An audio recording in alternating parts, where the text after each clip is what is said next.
All right, I do believe we are ready. I got my, I was gonna say tabs. That's not really the right word for it. I got my chats all imported in the multi-stream. Gonna make sure I'm not forgetting anything. I don't think I am. Hey, welcome to the stream, whether you're live or on live. Some crazy stuff has kicked off in Elite. It's been kind of a crazy day. So, last stream, we were doing evacuations. The story up until this point here, just to fill anyone in case they're watching at some point, is that last week, the last Titan that we were going to destroy, we were whittling down its controlled systems. It was almost vulnerable. Everyone was geared up to do some Titan bombing and destroy it. And at the last minute, it started moving. And it was zooming from system to system, and no one knew why or where it was going, but it was just moving further into the core systems. And then as of last Thursday, it started aiming for Sol system, which is where Earth is. And so everyone started freaking out, long story short. Everyone's trying to get out of the system, like 22.8 or whatever billion people. We're all trying to evacuate at once, which was obviously a futile effort.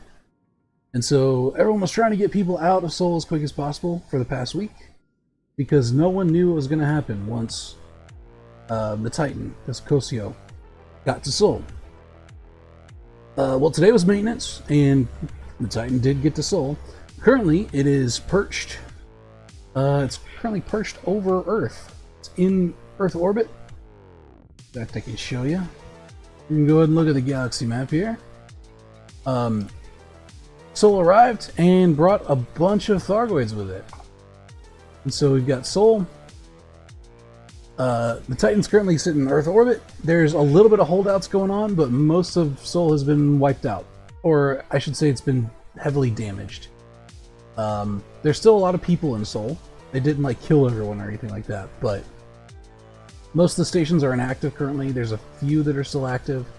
There's a few federal battle cruisers that are like trying to hold the line around Mars and Earth and stuff, but things are looking pretty grim in Sol at the moment. And as you can see, if you look on here, Cocijo brought enough Thargoids in order to invade 16 systems at the same time. So we've got Sol, and then a bunch of the systems around it. 16 of them are now under invasion. Last I checked, the population of Sol is down to like just under 20 billion.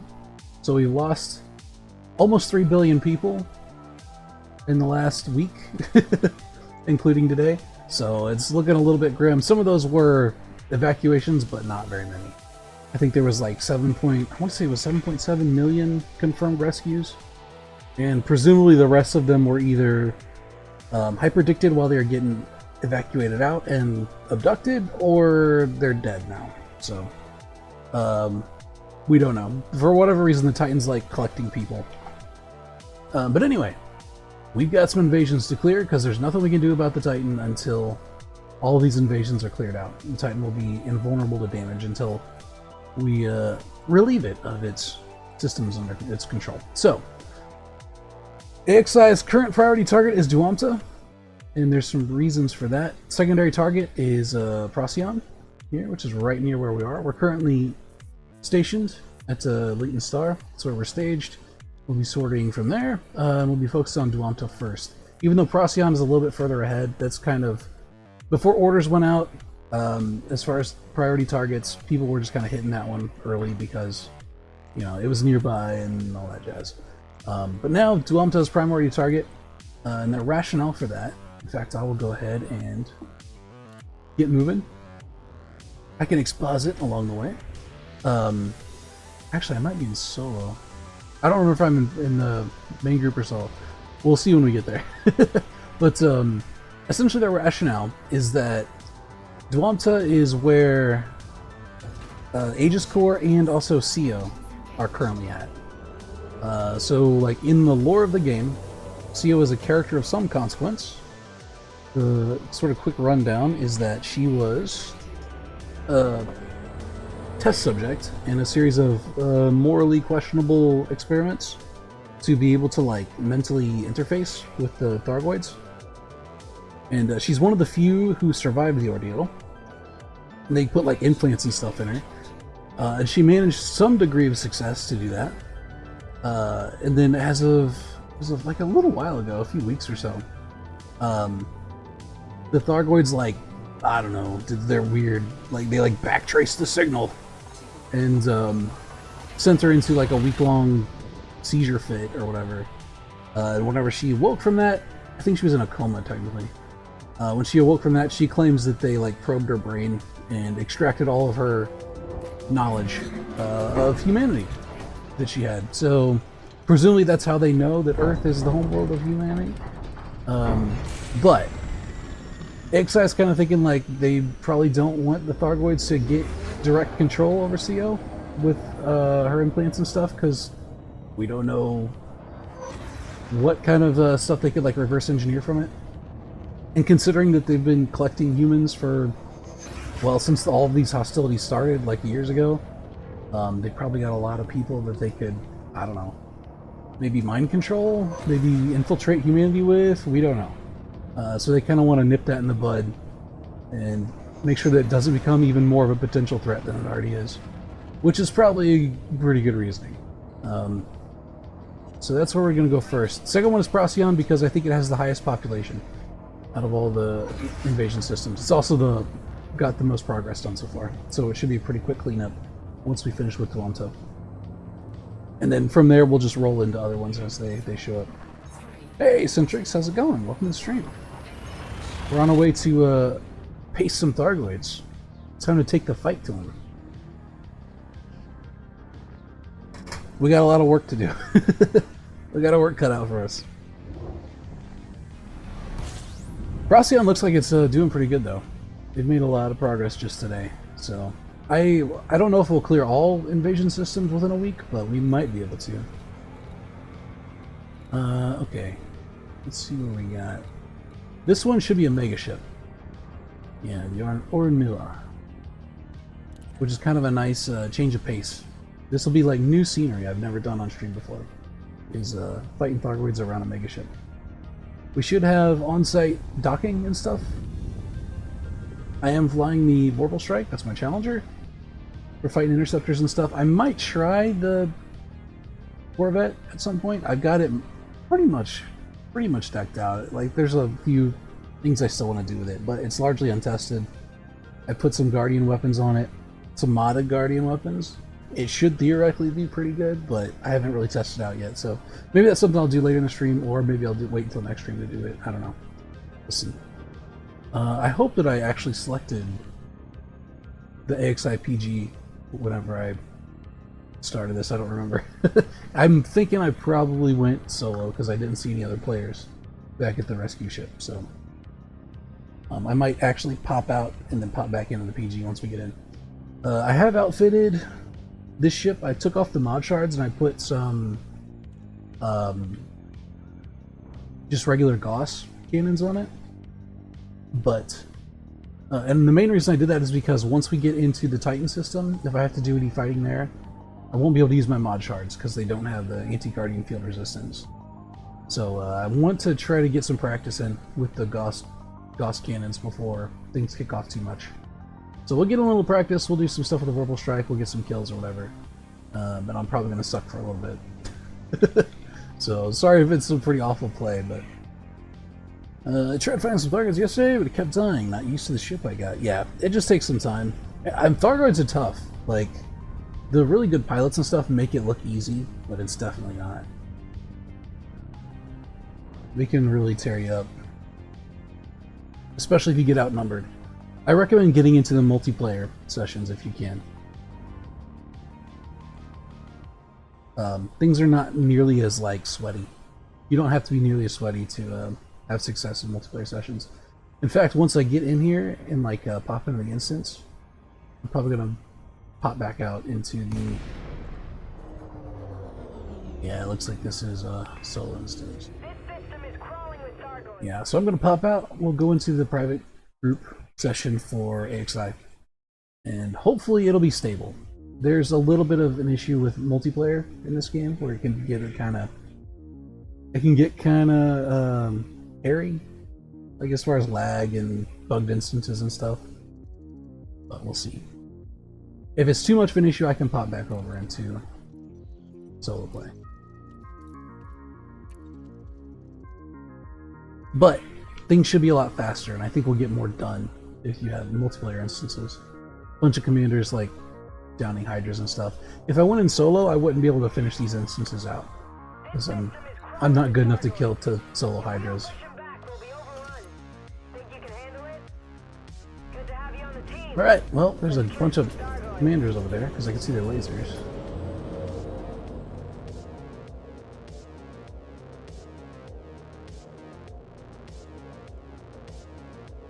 I'm used to it. When I switch to something that's a lot more agile, I just end up dying because I spend more time fixing my angle and actually fighting. Yeah, it's like just getting used to, oh well, we're gonna start off fighting hydras, cool. Yeah, it takes some time to get used to. I actually had the opposite problem, where the Corvette felt a little bit sluggish to me, but I need to get better with positioning it and stuff, I think.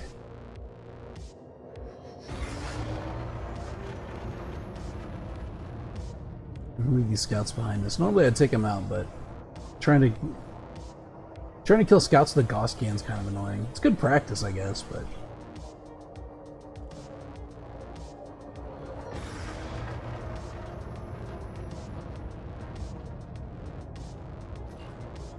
there it is. That's not a Hydra. Looks like it might be a Basilisk.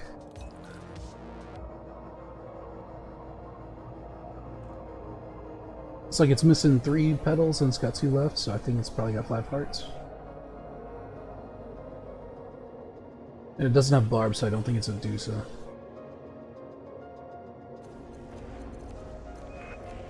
Good to have you on the team. Let's kill some Thargoids.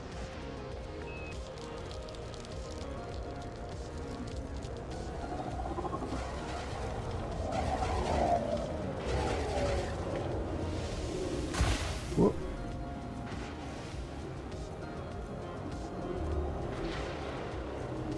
The Gauss cannons throw me off because they got that delay. It's really annoying. I'm used to like being able to be a little bit more snappy with my shots.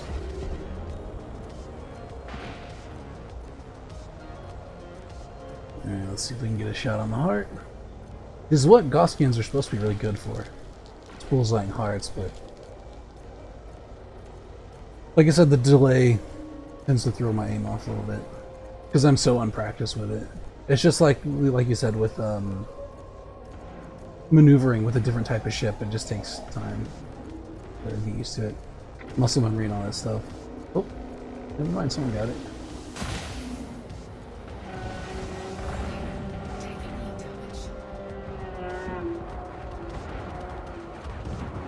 I'm guessing that was a Bassie. Yeah, 24 mil.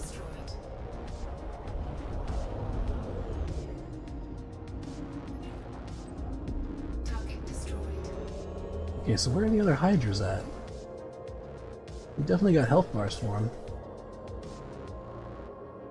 So unlike the other invasion instances that I've done on stream, this one has 3 Hydras in it for the final wave, which is pretty brutal.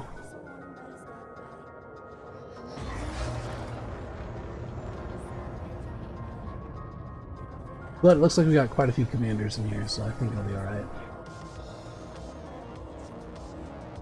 Work on Guardian modules and weapons so I can make a build on my Corvette instead? Yeah.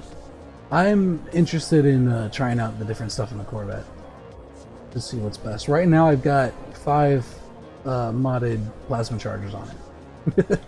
Which should theoretically do a ton of damage, but I don't know, I've had bad luck trying to kill hearts with plasma chargers, so I don't know how well it would do solo, but I feel like it would speed things along a lot in instances like this where you got multiplayers. Multiple commanders taking out interceptors and stuff. So I might try that later on in the stream, we'll see. Depends on how fed up I get to try and use Gauss cannons.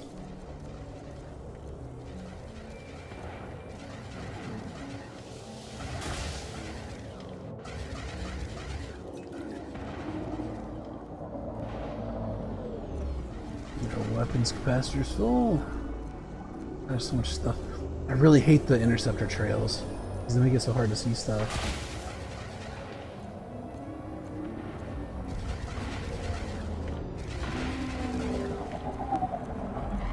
Oh, a little bit of lag there. No, we missed. The area you have to hit is so small from this distance. It's a real pain in the neck. You have like really fine control. And you have to hold it for the entire delay of the charge up, which makes it especially difficult. I'm used to using mod shards on this one, so it's like, with those you just pull the trigger and they fire.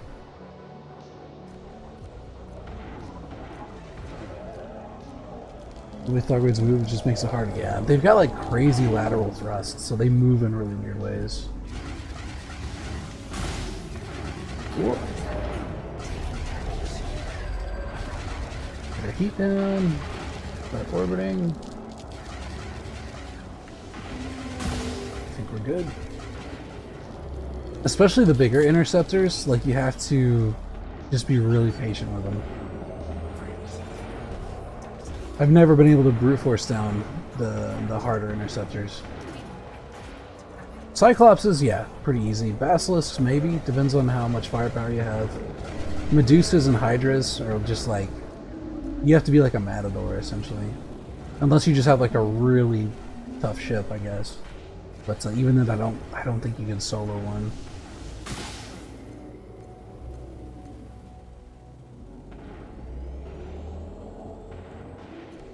Pretty much all the people who've soloed these, from what I understand, use cold orbiting tactics and all that kind of stuff.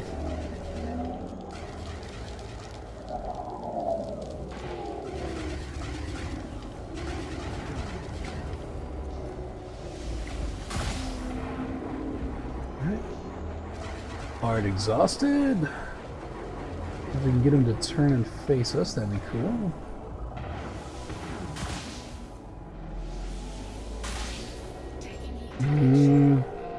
Well, that might hit. We might have helped damage that a little bit.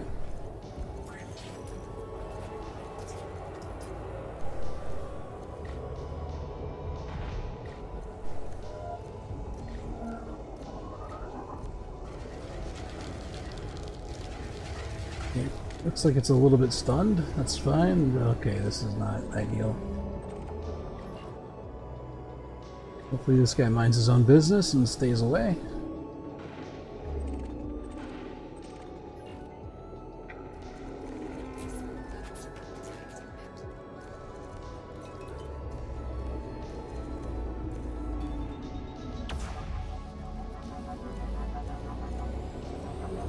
Yeah. They get a little nosy.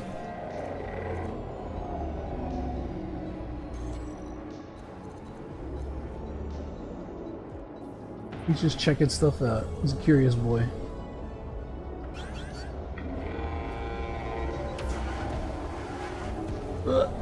Missiles!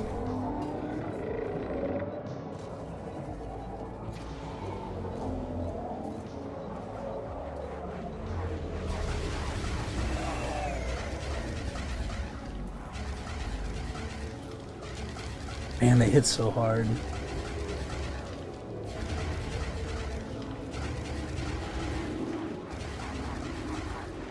Uh-oh. You can get a proper orbit on them though, and keep your heat low. You can dodge pretty much all that damage the cannon does, which is what the majority of their damage is. Unfortunately, my guns generate quite a lot of heat, so there we go. I think we're back in cold orbit.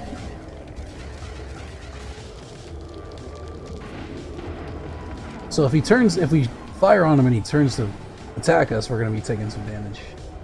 And I don't have repair limpets or anything on this. That's actually why I like invasion systems, because they usually have a base like this, someplace you can dock and repair and rearm and stuff.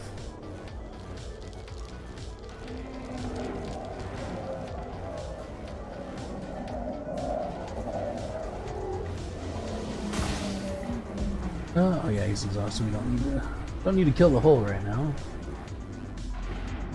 We just gotta get a proper angle on him, so we can actually see the heart.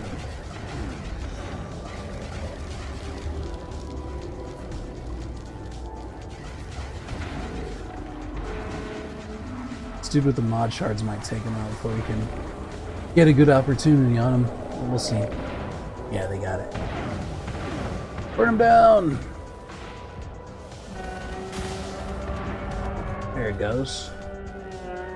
That's so much easier with a bunch of people. You just get a bunch of people wailing on them. It's like the best way to do it.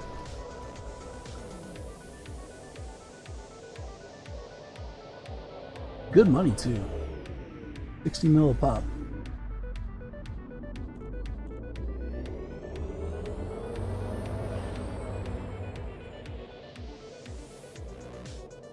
You still see that interested in it? Yeah, if you're interested in AX stuff, AXI is kind of the premier one that does all this sort of thing. Their private group is also anyone can get into it. You can just like look it up and pop in.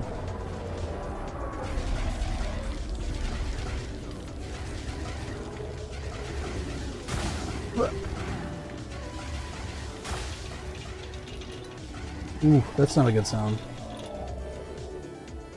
That's one of the downsides of the Challengers. You get your canopy knocked out so often. It's like a bullet magnet. In fact...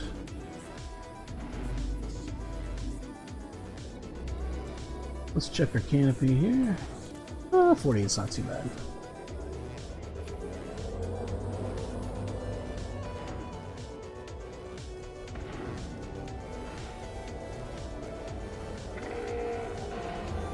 Yeah, I want to say you can get into it just from the AXI private session, I mean. I want to say you can hop into it from the browser in the game. I think that's how I got into this one. You just like search for it or type it in or something. I remember finding instructions for it somewhere on one of the AXI... it was either the AXI website or the Discord, one of those two. But that's what I'm in now. There's quite a lot of people who play on it, doing the AX stuff. Plus it's just nice to have like a coordinated command structure that pick targets and stuff, so you always know where there's people going to be playing with, you know. It's pretty well, so I don't have time to go find Guardian sites. That's what actually one of the more annoying grinds, yeah. I got into doing AX stuff kind of late, and especially with Guardian stuff. And I remember it was kind of a pain in the neck because you have to actually go out and find Guardian sites or whatever. What the heck? Did that interceptor just disappear? Like Houdini. Alright, well, I might go and repair real quick. Where is the mega ship? I saw it a minute ago. Where'd it go?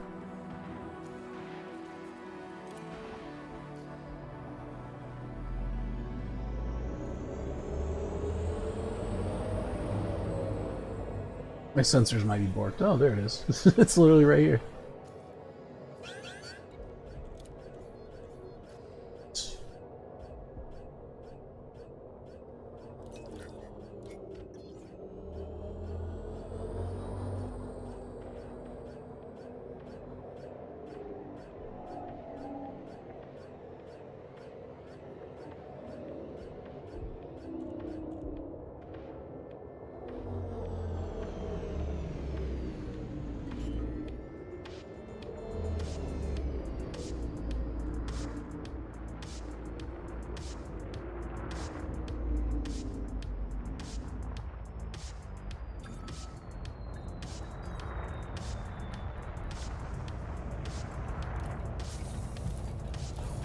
You heard they may give the actual blueprints less of a bother, but still a lot of them are so far away. Yeah, That was the big thing, is I remember having to fly all the way out to wherever the Guardian sites are. And you have to like dick around in the ruins and stuff. I mean, it was cool like the first time you had to do it because it's kind of neat just to explore. Like it's a new mysterious kind of thing, but once you get on grinding all the stuff you need, you get sick of it pretty quick.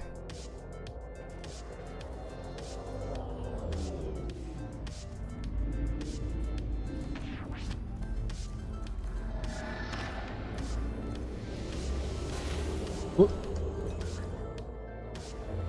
There's the weapons.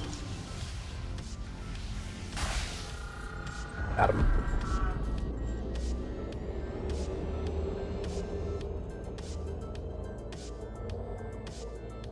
The cool thing though is that once you get the baseline Guardian weapons unlocked, you only have to unlock them once.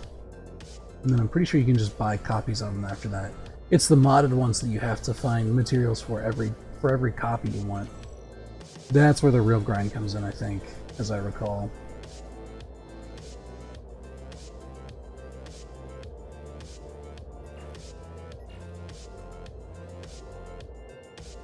It has been a while since I've done the Guardian grind though, so I could be wrong about any of that.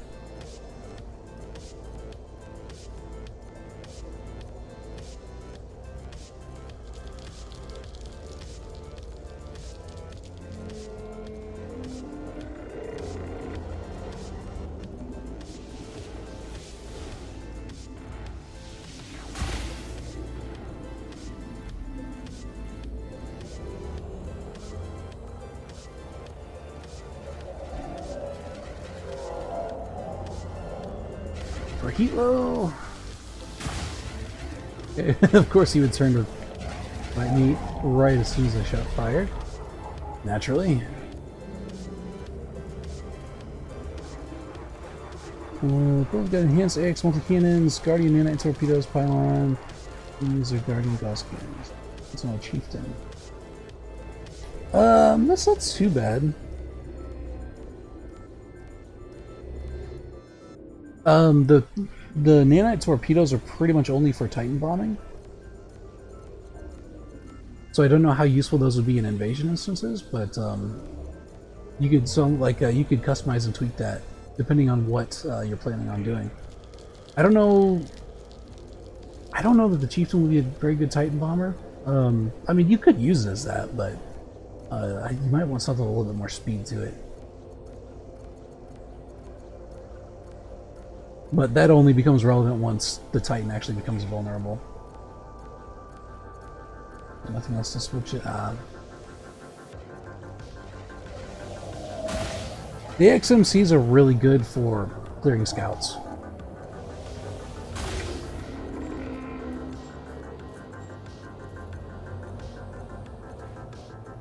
Two Gauss cannons will actually do okay. Like once you get good at aiming them and stuff, you can do decent damage with them. I'm just dog shit with them. I'm just not very good, but...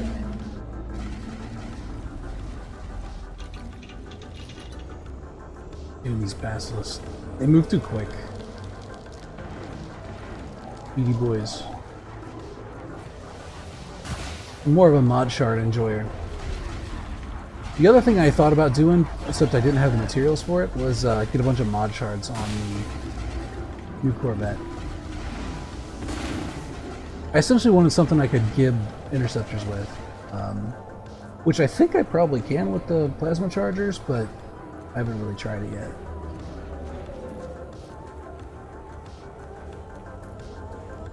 More agile than the Corvette, yeah. As with anything, it takes practice. It's one of the reasons I'm still bad at Gauss cannons, because I just put off trying to use them.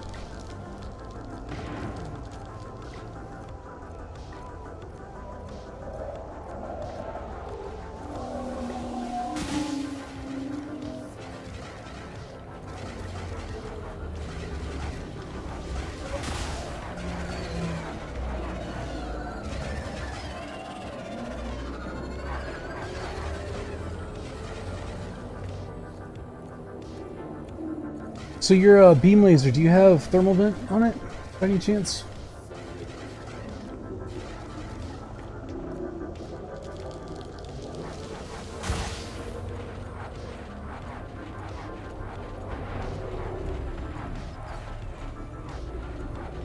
Just a normal beam laser. Okay. Whenever you get the chance, you'll probably want to put. I would advise going with, as far as engineering options, the one that pretty much everyone uses is long range engineering, and you only need like one tick in it. Although it probably helps to have like 3 or 4, but you want long range with thermal vent experimental. And the reason why is because it essentially cools you off. Like, I've got the beam laser going now, and I pretty much have it on all the time because it drains my heat. And the reason that's important is because I'm not running a huge ship with big shields and stuff. Right, the ship is essentially shieldless. I generally want to keep my heat below 20%, that way I can cold orbit. So, well, I think they just gived him. Oh, never mind, they didn't. Looks like a heat sink then? Yeah, pretty much. I also have heat sinks on here in case I need to purge heat really quickly. But essentially whenever you're fighting the bigger interceptors, this is how they solo interceptors, essentially. Is that because of the quirk of the targeting the interceptors use, if you're below 20% heat, they lose a lot of their accuracy. So if that combined with particular maneuvers means that they actually can't land shots on you. So that's what they talk about. If you ever hear someone talk about cold orbiting, it's those two, it's a combination of those two things that essentially allows them to avoid damage from the main cannon. And that's what I was doing there for a little bit in that fight. So whenever interceptors turn to shoot you, if you're under 20% heat, that's why you've got the beam laser going, and I'm just using my vertical thrust. I just keep my target on them, my reticule on the target, keep vertical thrust going, and then I modulate my distance from the interceptor that I'm targeting with my back and forth throttle, right? So what that does is it allows you to just like completely avoid most of the damage that the Thargoid interceptor can do. It's a little bit hinky to try to explain, but once you get a feel for it and you actually like get it to work, it makes a lot of sense. Ditch the shields. Yeah, if you're using a chieftain, I would just ditch the shields. The reason being is that shields actually increase your hitbox size, and Thargoid cannons do a lot of phasing damage, so your shield doesn't even catch it anyway. Like, it doesn't prevent caustic damage, it doesn't prevent their main cannon damage totally. Unless you're just like running a really big ship that's going to get hit anyway, then having the shields on there can be a benefit. But for a medium ship, yeah, I would ditch the shields and try to get your hull up as tanky as possible. Is what I would do. Hull reinforcements are probably a good idea. Hull reinforcements, you want a lot of speed, because that'll help you with not just being able to outrun targets, but also that'll help with your maneuvering and stuff. 420 hull. I'm trying to think of how much hull this one has. I want to say it's shield health, laden. You've got 3.367 hull on this Challenger. Now this one will be a little bit tankier than the Chieftain anyway, because that's the whole point of the Challenger, is that it gives up a little bit of agility for defenses, but yeah, you want it to be pretty high. This one's just got over 3,000, and it works okay. Like, I can't just sit there and face tank the heavier interceptors or whatever, but that's what the cold orbiting's for.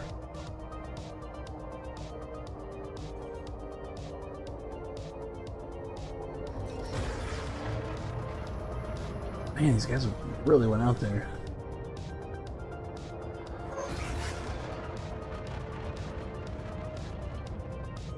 I want to get a crack at that sweet 60 mil.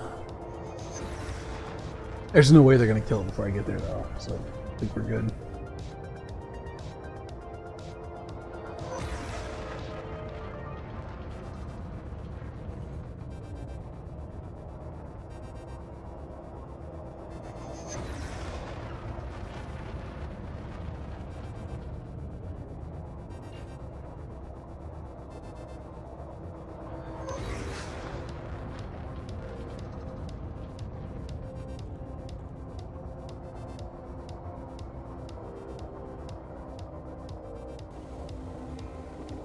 Oh, someone's got some AXMCs going.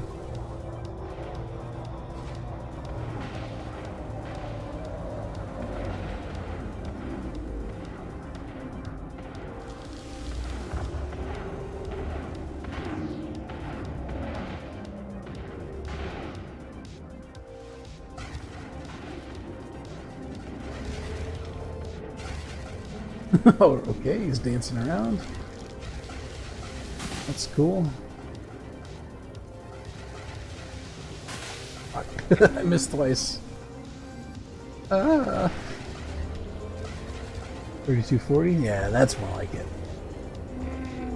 That'll give you some survivability. You know, for whenever you make mistakes and things like that, because those do happen. You don't want a Hydra to like absolutely destroy you after a few barrages, you know.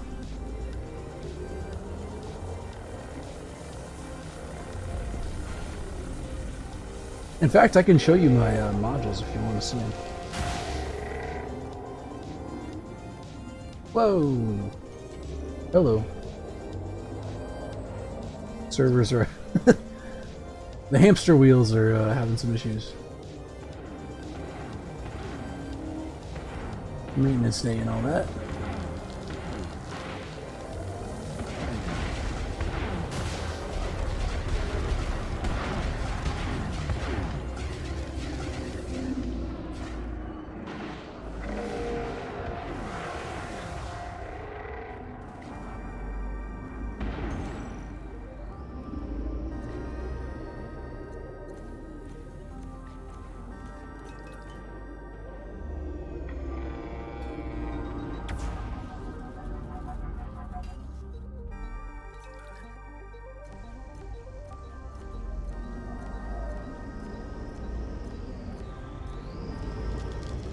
I'm trying to remember what engineer gives those beam lasers. I think it's Brew Tarquin, if I'm not mistaken.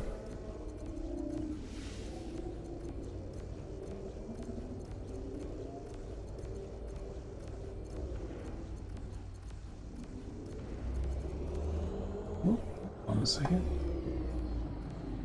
Where'd my cool music go? There we go. Try to join the XI group session? Yeah. I believe you can join it just from the private group session menu.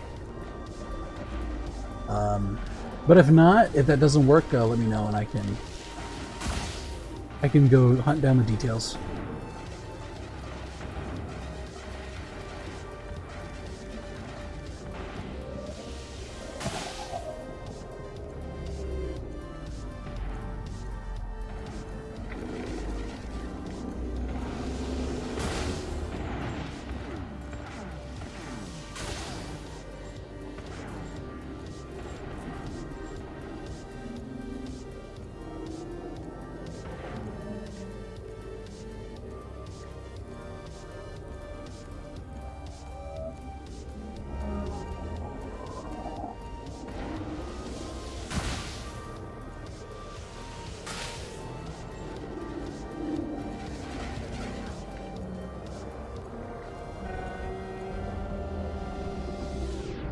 Nice.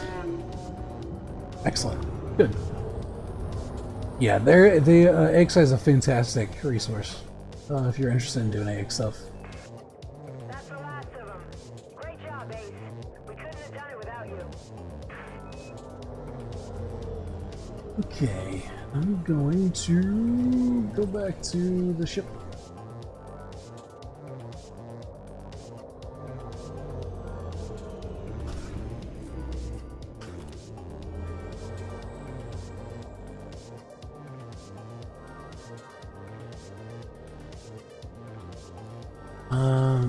Let's see.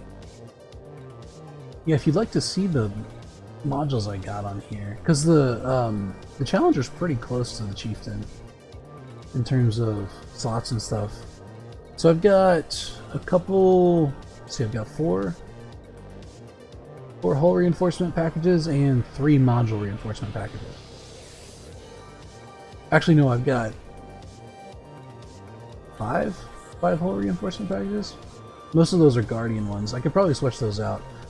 Some people like to bring a repair limpets instead, because you get a little bit more mileage out of it, which is fair. But, I don't know. I don't like having to fuss around with limpets in the middle of doing stuff, if I can avoid it. No idea where to go from there, though.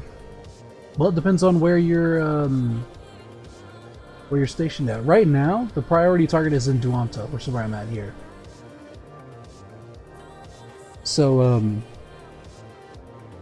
that's where I would head to. Like, head to here, come and jump into Brunmilla, or what is it called? Orenmilla, this mega ship. And that's essentially where everyone's killing stuff. You either end up in this instance or another instance, and then you just help them kill interceptors and stuff. It's actually a really good chance to be able to practice things. Because if you start to get into trouble, there's usually other players around that will be targets, right? The interceptor can switch to, so in my opinion, this is the best way to practice. It also teaches you a lot of like etiquette and stuff. Make sure you turn off RCAM if you don't already have it off. So if you go into your ship menu over on the right, under pilot preferences, there's an option here. It's called Report Crimes Against Me. You want to turn that off. There's not many ways to piss people off in the AXI, but having your RCAM on will do that. Because if a stray shot hits you or something like that, they can get fines, and then they have to clear those fines before they can, like, you know, safely continue fighting. Because if they accidentally get destroyed, they wind up getting shunted over, you know, 20 light years away or whatever. I can try and be tanky instead, then repair afterwards if I survive. Yeah, I'm kind of the same way. I don't know how viable that'll be for, like, heavier interceptors and stuff. That's one of the reasons why I'm not actually very good against the tougher interceptors. Because I'm a little thick-headed when it comes to stuff. I just kind of prefer to bash my head against things. That's why I routinely face tank lightning.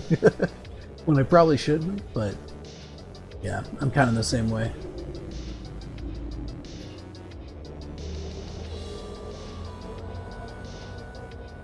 Accidents happen? Yeah, absolutely. In fact, I usually run with my RCAM off all the time. Because I don't typically play in instances where, or I don't typically play in open very often.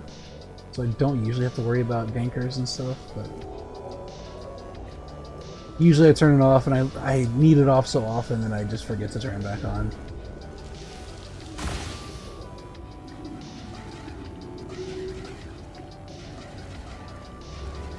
What was the system name? It's Duamta. Let me show you. There it is. What's up? D-U-A-M-T-A.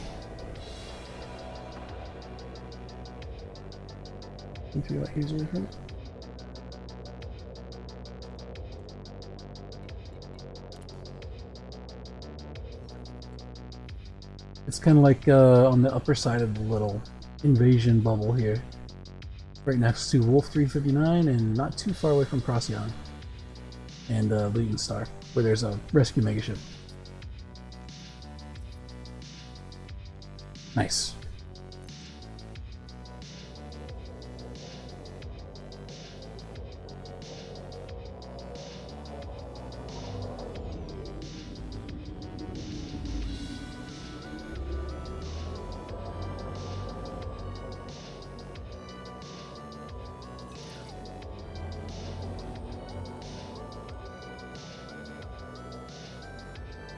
Yeah, it's not too bad. As long as you're in like the core systems, everything should be pretty close by, all things considered.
Whoa.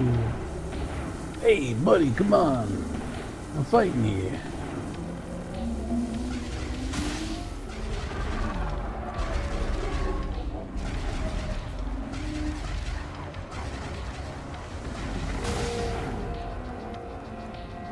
I don't think that was me. I think they popped that heart before I actually shot it. You feel like we target a lot though, since I only got heat sinks? Maybe. I would say the important bit is if you start getting shot, just boogie out, right? Try to get some distance from the interceptor.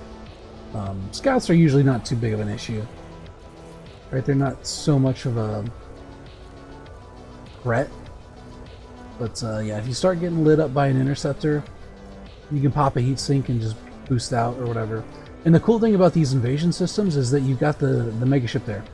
So if you get damaged, if you get beat up or whatever, you can always just go dock and repair and rearm and stuff. So you've got heat sinks and stuff at your disposal. You can always get more from the base that's in that instance. With some scouts in there, so that was fun. I think that scout swatting is one of the more fun things to do in this game.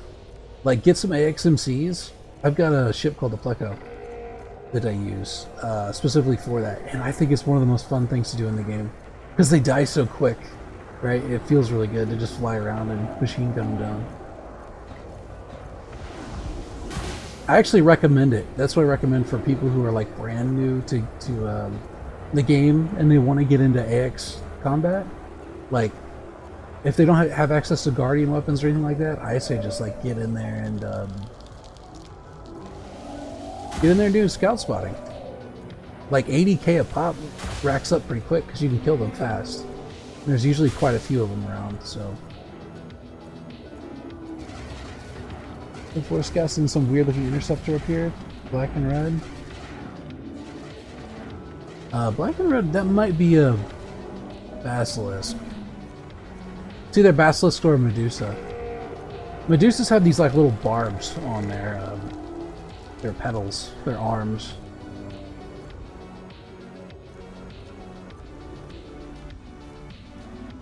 It's our once you actually like know what you're looking for, they're pretty distinct.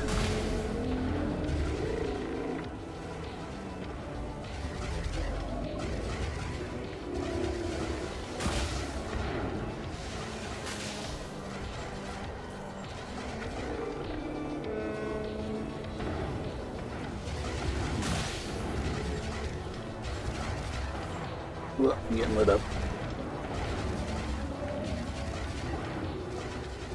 And see, probably says end up being behind a lot. Yes, the trails that they leave behind are extremely annoying. They like completely obscure your ability to see anything. There's actually another variant of an interceptor called Orthruses that actually don't have any, they have no offensive capabilities. With the exception of leaving a caustic trail behind them that's really powerful. So not only do they like obscure your vision as you're trying to chase them down, but they naturally run because they're not like a combat variant. They're more like they're like some kind of logistical ship or something. And as you're chasing them down, you can't be directly behind them because they like absolutely destroy you with caustic damage. But yeah, all the interceptors have those annoying trails that like distort your vision. Phenomenally frustrating. Especially because we were trying to like land shots on their hearts and stuff, and everything's all wavy.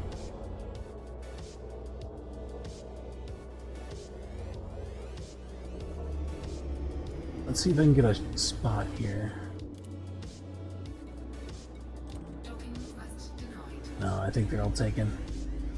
This is the problem with multiplayer instances, is if there's like docking nearby, there's a lot of times where they'll just be used up. And you gotta wait your turn.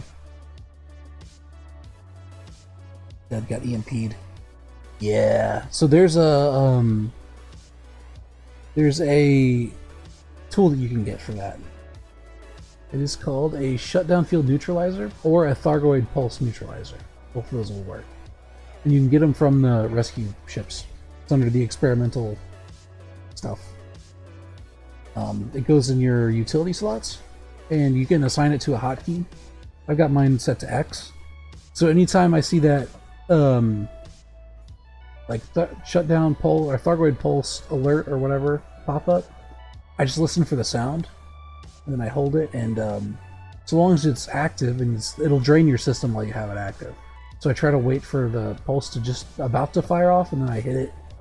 And so long as it's active when the pulse hits you, it'll completely negate that. That one's pretty important. The alternative is whenever you see the pulse alert come up, right? Energy surge detected or whatever, just turn away from the interceptor and boost out as fast as you can. That way, even if the pulse hits you and shuts you down, you're still moving away from it. Interdicting got a Cyclops on me? Yeah.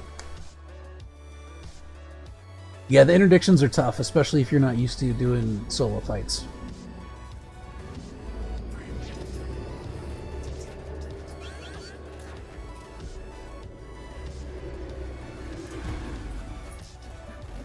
Those can be fun though. Like once you get kind of a hang on soloing interdictors, those are good practice. I actually did a stream where I did like interdiction roulette, where I would intentionally jump from into Thargoid systems to get interdicted, like bait interdictions or hyperdictions, and then just see if I could take on whatever came at me. It was fun. I died a lot, but it's good practice once you kind of get the basics down. NPCs are helping me. That's the other thing. NPCs are actually a really big help in Thargoid combat. Yeah, one of the things that the AXI does is on their Discord they've got ranks that you can earn for killing interceptors at various levels, solo and in like teams. And yeah, one of the rules for getting ranks is that you can't have NPCs in the instance because they do help quite a bit. Nice. Ren. They're especially good for like whittling down interceptor shields and stuff in between killing hearts. Because whenever you drop a heart on an interceptor, it'll usually shield up. So you have to like whittle it back down in order to keep damaging the hull to exhaust the next heart. And if you have NPCs in the area, you can just like take out a heart, boost out, go like set a repair limpet on yourself or whatever you need to do, and the NPCs will actually do a lot to knock down the shield faster for you. So also sometimes they heal you. They have like repair limpets and stuff too sometimes. Ooh, we got a Medusa. Those are pretty rare actually. You don't see very many Medusas around. Uh-oh. Oh, we got shut down.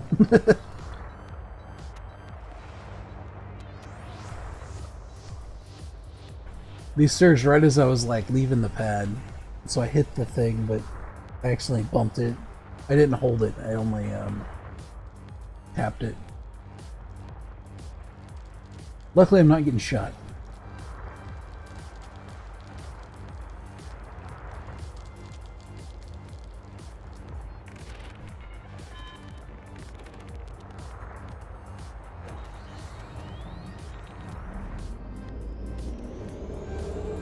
Alright, let's find this Dusa. Where's it at? Is that it? No, that's a Basilisk. I'm not seeing many Cyclopses in these instances either. Got the big boys out for the final battle here.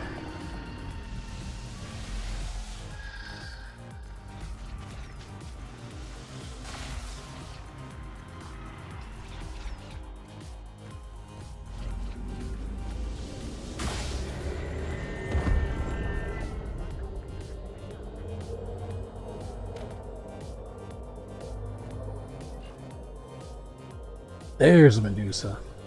They got the like weird thorn things on their on the ends of their petals. That's how you can tell them. Like if you don't have a Xeno scanner to look at the number of hearts, you can tell Medusas because they got those little spikes, those little barbs on the end.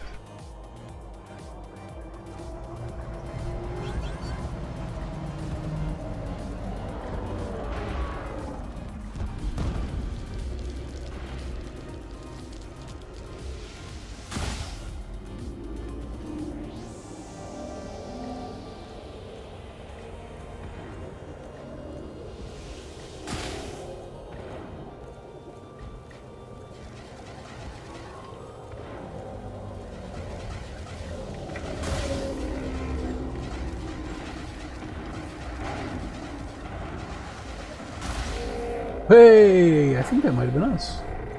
We might have actually tagged that one. It was kind of a lucky shot, but we got it. It counts.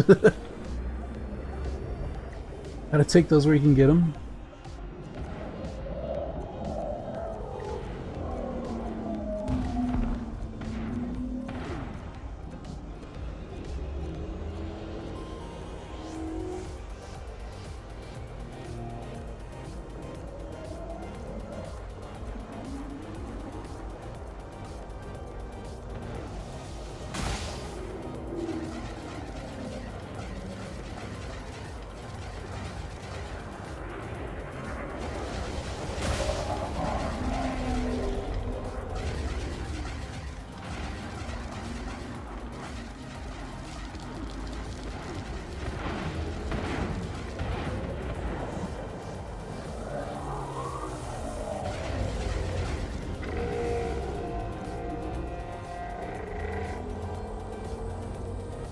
That was someone else that time. It's probably this dude with the mod shards.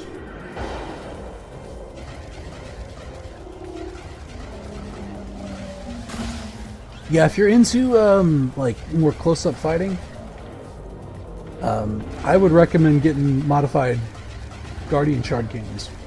They're very good. The regular shard cannons for Guardian stuff are the shot speed's too low to be very useful, and the spread is too wide to be very useful. Outside of a few like niche circumstances. But if you get the modified versions, they have a much tighter spread and way faster shot speed, and they're actually pretty good. Those and like the stock Gauss cannons, Guardian Gauss cannons are the kind of meta for fighting interceptors, I find.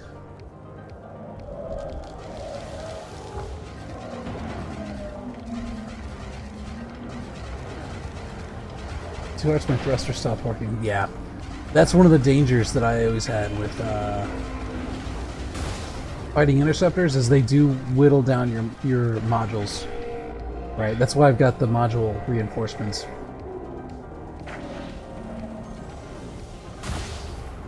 And once they get your thrusters malfunctioning and stuff, you're kind of dead in the water, which sucks. Although that's also mitigated by being able to bring them down quickly, right? The faster you can bring them down, the less time you're getting smacked around, you know.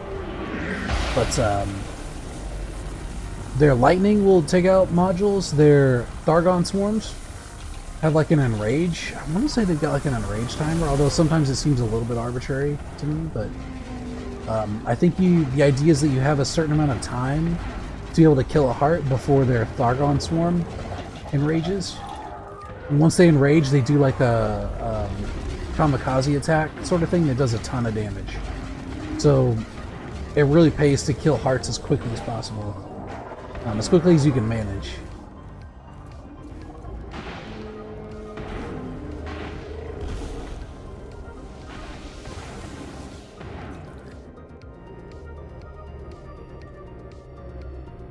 The scouts are around since the interceptor didn't hit me yet? Yeah, they can do that too. I think some of the scouts have like internal damage missiles that they can shoot you with, which will also damage modules. They can be deadly in swarms, scouts. Like, they can cause real problems. That's why I say that most instances that they're doing AX stuff in, having someone in there just clearing out scouts is like a welcome role. It's one of the things that I recommend for people who are new to AX stuff, or even just new players who want to do AX stuff. It's a pretty good role for people to do. They just want to make some money. Make some money, get used to like maneuvering around Thargoids and stuff. Okay, our canopy is real borked.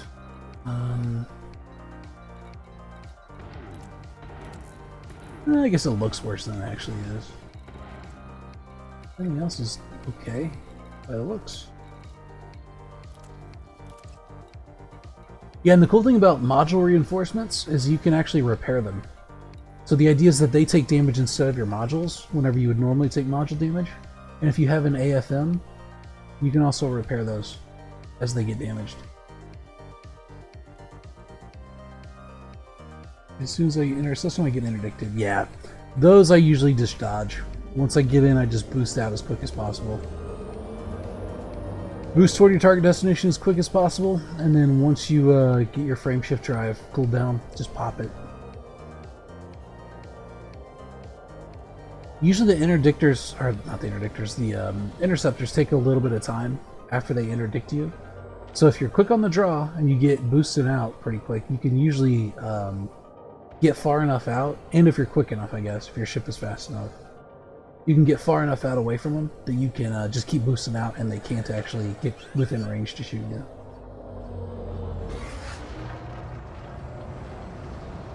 That's usually what I do. Because like trying to deal with interdictions is a pain in the neck. They're pretty much always better just to jump out. And if you get interdicted while in Super Cruise by Thargoids, I just submit to the interdiction by throttling down. Because that will reduce your frame shift drive reset time. And it also, if you try to fight the interdiction and lose, you'll take some hull damage. But if you submit to the interdiction, you don't take any hull damage. And your frame shift drive recharges real quick. So you can just drop back, you submit to interdiction, and then just like jump back out as quick as you can.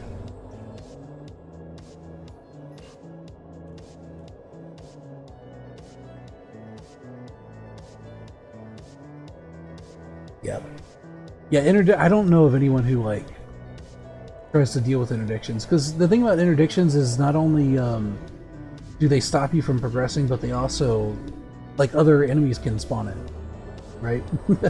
Both friends and enemies, and so pretty soon you're getting like waylaid by a lot of stuff and getting distracted and things, and if you don't jump out at some point and just be like, whatever, peace out, they'll keep you there the entire time, right?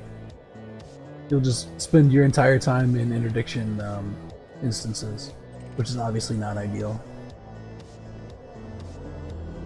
Predicted. Yeah, they love doing that. There are times where I'm trying to make it to instances in Thargoid systems, and they'll just chain interdict you over and over and over again. And I just drop, I just submit to the interdiction and then jump out as quick as I can. Submit, boost away, jump out.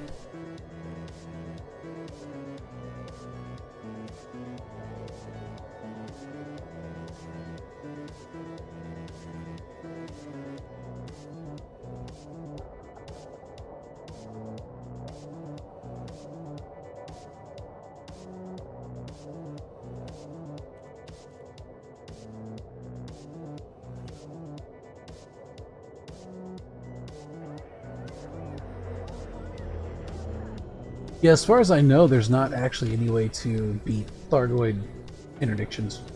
When you're in like Super Cruise and they interdict you out, I don't think it's possible to actually beat a Thargoid interdiction.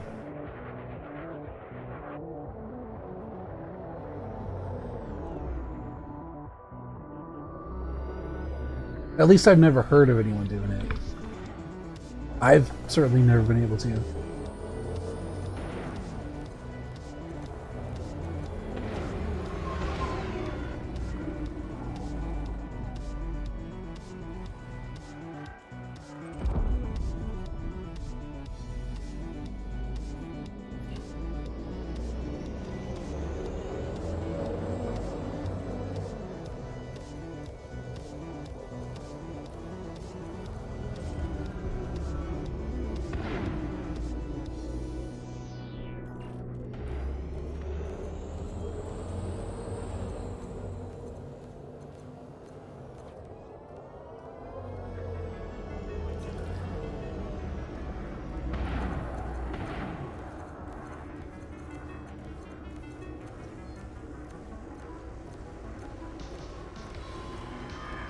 Ugh, man.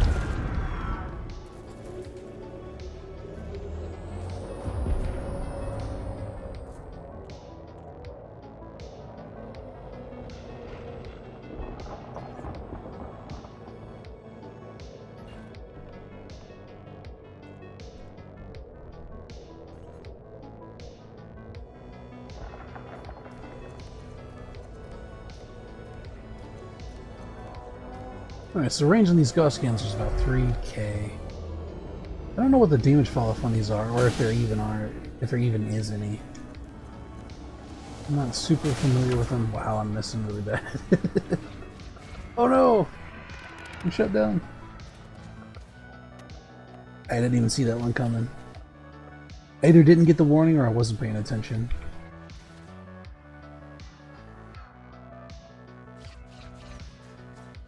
Oh, look at this little bastard. He's laughing at me. I'm gonna get you, you little rascal.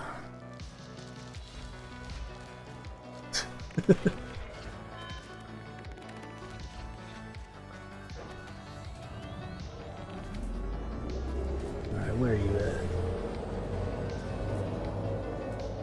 Where did he go? Oh, there he is.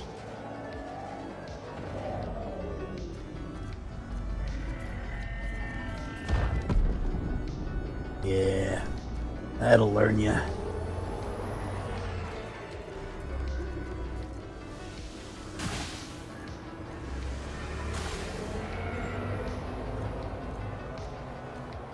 Yeah, if you can get the scouts to like pancake, that's actually a term for planet side, because there was one of the Empire-specific fighters in planet side are shaped a little bit like these, where whenever they would like turn in a certain way where you have the most area to be able to shoot, we would call it pancaking.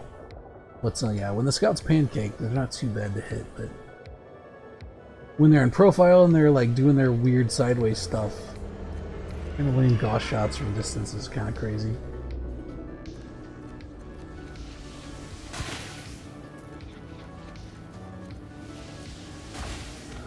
Hey, not too bad.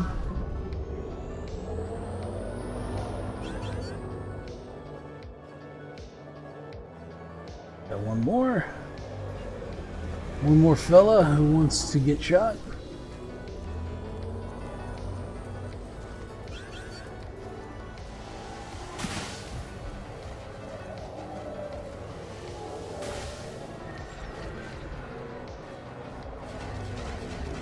Uh-oh.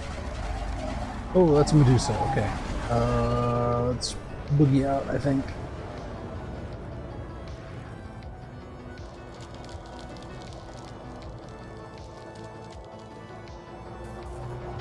Get on the other side of this.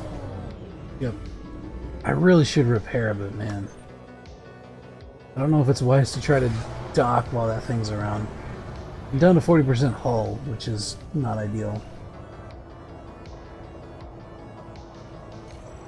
Nice, you can do it. You can make it. It just takes some persistence. Once you learn how to dodge the interdictions, it's not too bad. It just gets kind of annoying sometimes. Ooh, that was close. I almost missed that one.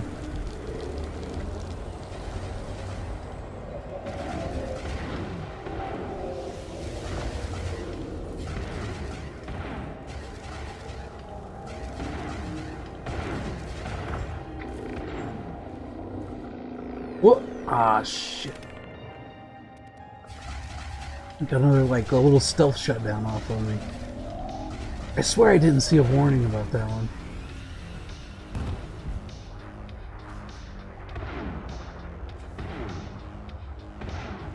As long as we don't get targeted, I think we'll be alright.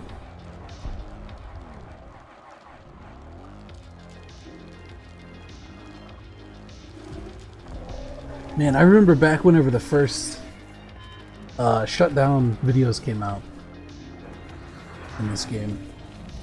So back before they did all the like war stuff going on,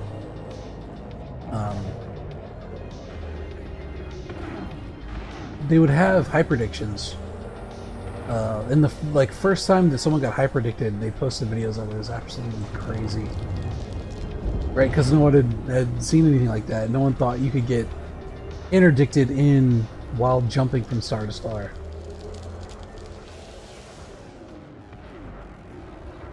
But yeah, that's what they would do. They would hyperdict and then immediately shut down and then scan your ship. So the first person that happened to was like crapping themselves.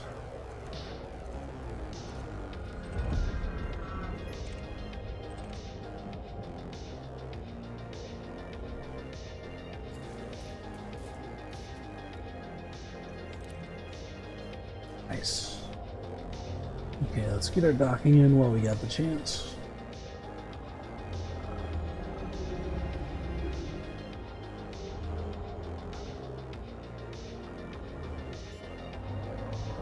Yeah, I remember when I first started playing this game, the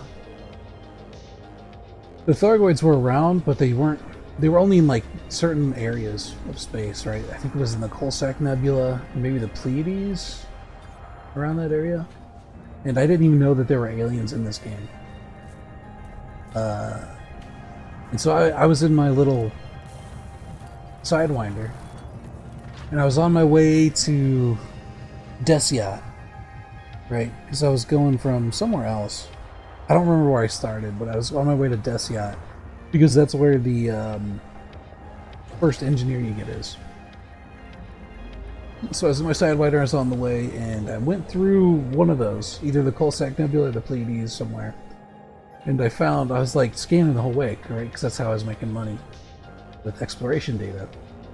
And on the way through there, I found a non-human source signal, and I was like, what? What do you mean non-human? What are you talking about?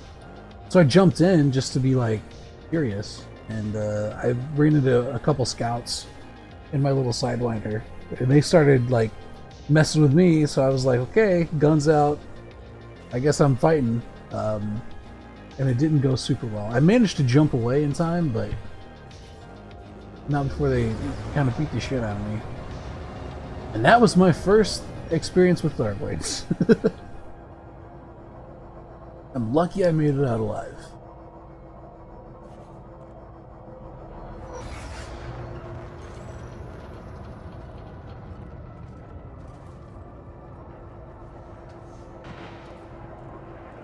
Okay, this is that Medusa,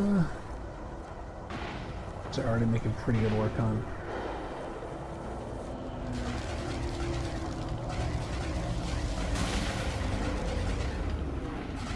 Whoop. Get our heat down, try to avoid most of this fire. You seem to be doing.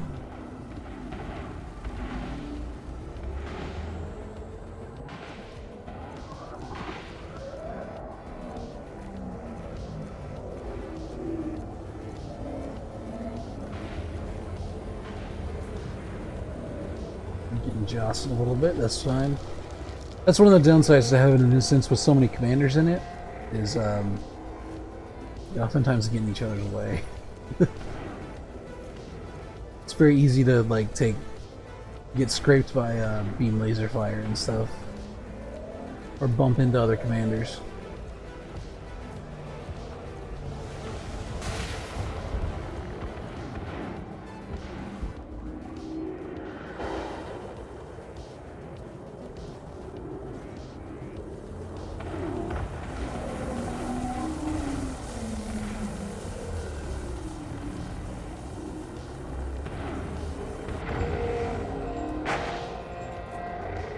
Nice.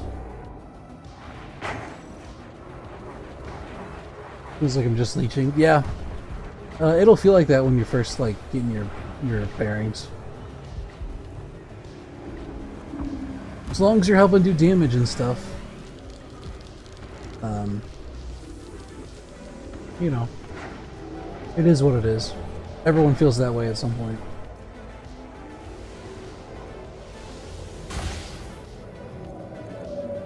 That's one of the reasons I say that like scout swatting is a good first task for people, because it's a welcome thing to do, and even someone who doesn't have AX weapons yet can do it, right? Because you can still kill scouts with even normal weapons, you know.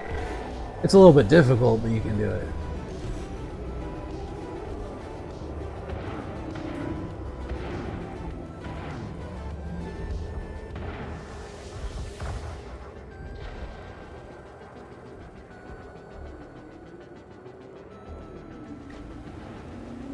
So long as you're tagging the interceptors with some damage, you'll get the payout like everyone else at the end, which is pretty nice.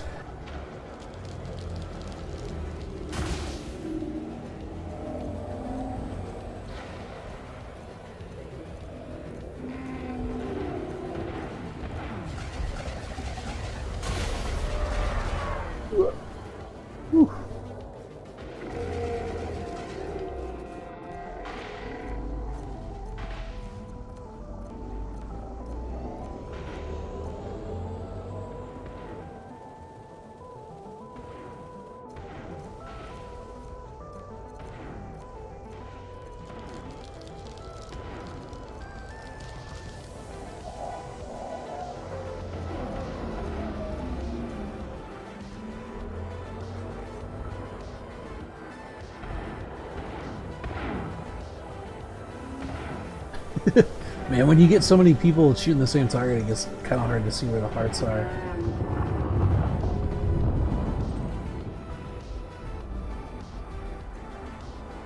Alright, there's another 40 mil. Not too bad. It's kind of important because I dropped like 1 billion credits on getting that Corvette outfitted. Okay, that guy's probably hit me with a straight around, which is why he's red.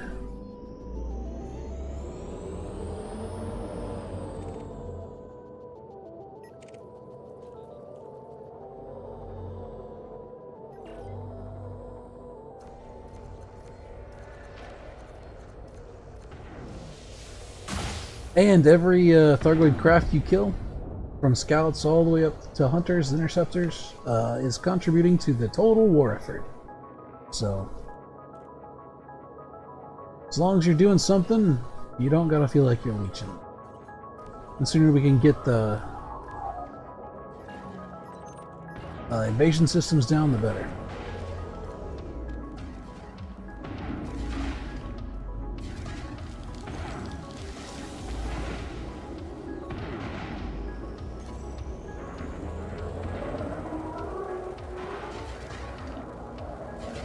Get hit by an EMP again? Yeah, if your ship shut down automatically sometime, for some reason, yeah, you probably got hit by an EMP. They like to do those shutdown pulses. So usually they'll do it. They'll do it when they first spawn in, and then they'll do it again whenever you pop their second to last heart. So whenever they have 1 heart left, usually they'll do another shutdown pulse. That'll at least give you some idea of when to expect it. You should get a warning, although not always, as evidenced by this stream. Eventually you'll also learn the noise, and that'll help you a lot with timing your neutralizer too. Although that's also not necessarily totally reliable, because they can be pretty far away and still hit you with it.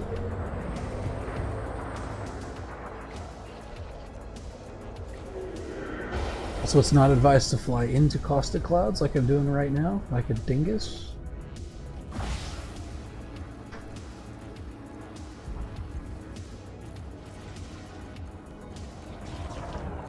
Pretty much all Thargoids will leave a caustic cloud behind them. You'll be cognizant of. So as it happens right as they enter though, yeah. I'm pretty sure that all the interceptors will do that. Ooh, we got a hunter. Interesting.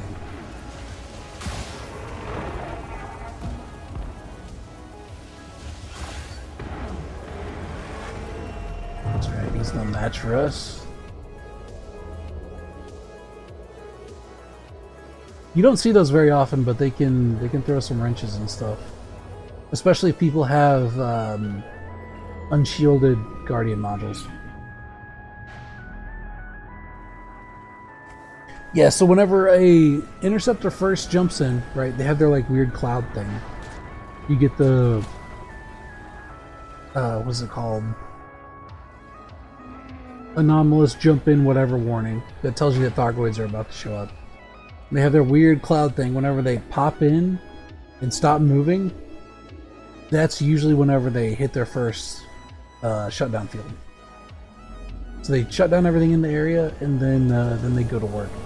And then they pop another one whenever they get to 1 heart. That's usually how it works.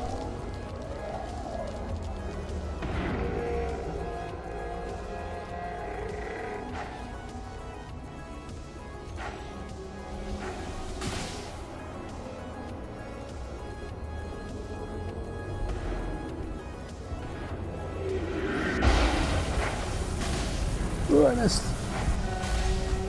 Never mind. He's gibbed. They gibbed him. There's a shutdown field there. There is a max range that it'll hit you from. So if you can get out of max range before it hits you, you should be fine. I don't know what that range is. Maybe it's like 5 kilometers or something, but I do know there's a max range.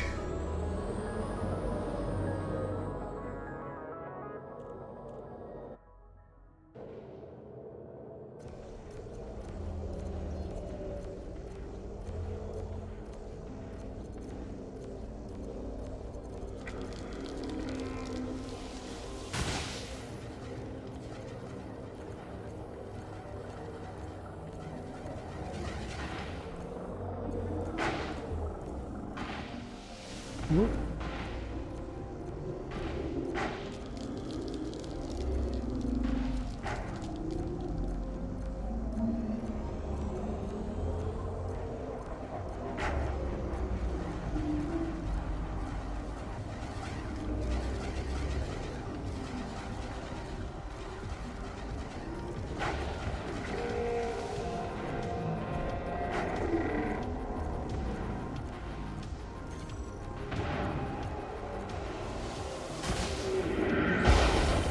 Taking down the shield.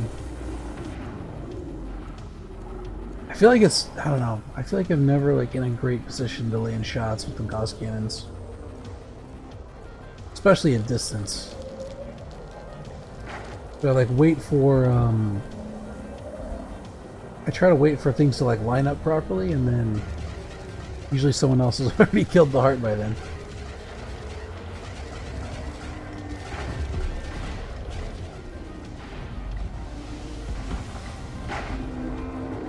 At least hull damage is pretty easy. You can do something with it. Well, that was probably a pretty decent shot there. I can't quite tell if it hit or not because you don't see heart health, but at least not without scanning them. That means we got a bounty. Yeah, you probably hit it. You probably hit another ship, either an NPC or another player had their arc cam on and you accidentally shot them. Which is why they're supposed to have their arc cam off, but not everyone follows that.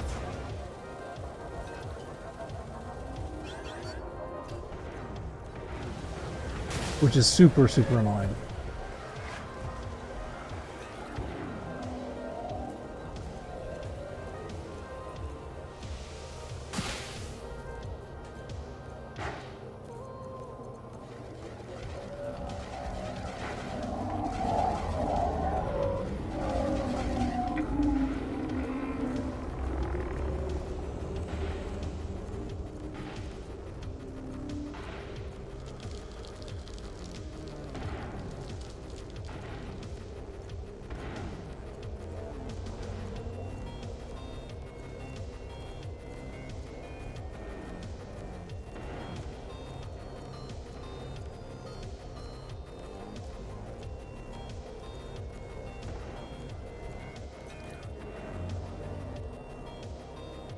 Get closer here.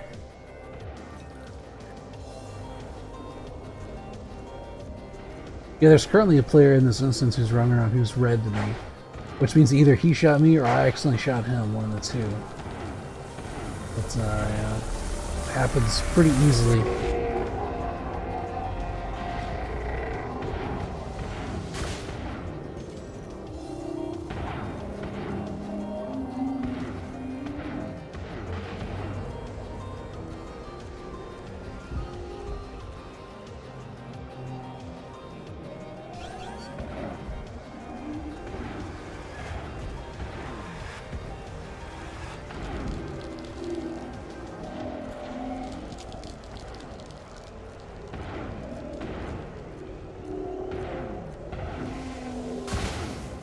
Yeah, someone's going nuts with the guard cannon. They're going to town.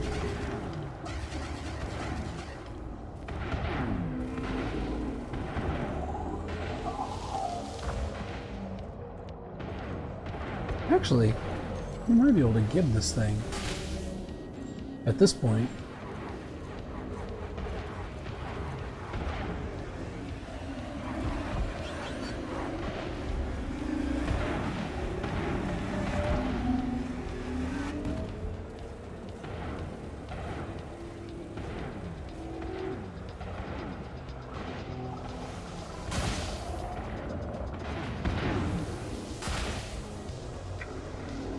Actually, maybe not. I don't think we got the damage output to do it.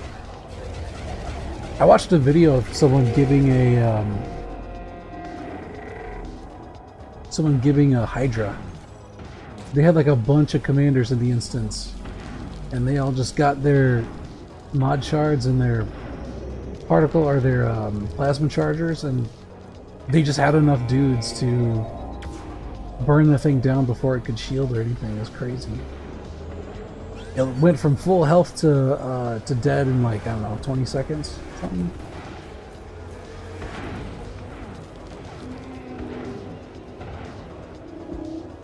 It was absolutely bonkers.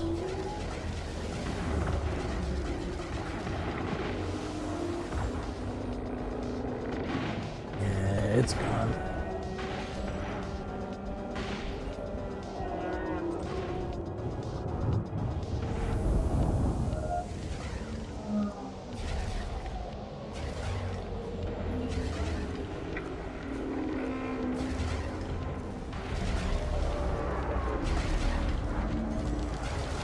Oh, he flew in front of me.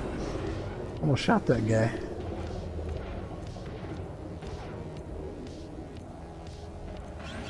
Alright, I'm getting pretty knackered. I should probably go back to base and heal. Get some repairs.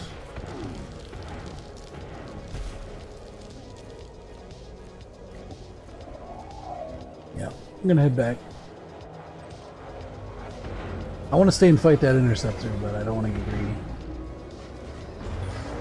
Gotta leave the system to repair then? Yeah, probably. Until you can clear the bounty. The thing that makes that especially annoying is because the system is in, like, turmoil, it can be difficult to find a legal facility.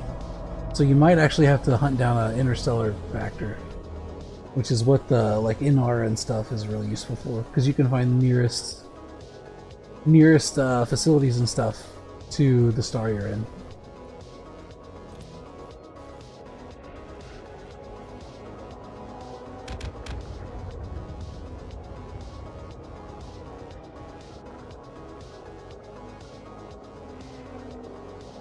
Head to pad 1.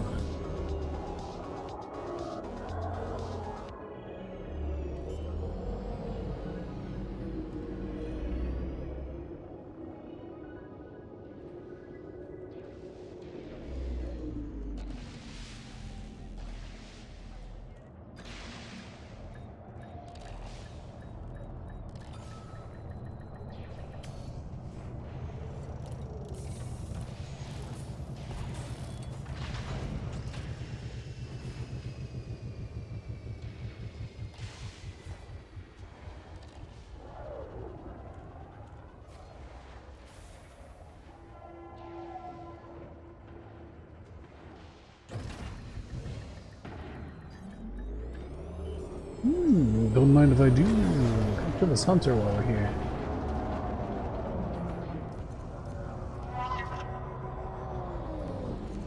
On account of they will cause problems for other players. By just existing.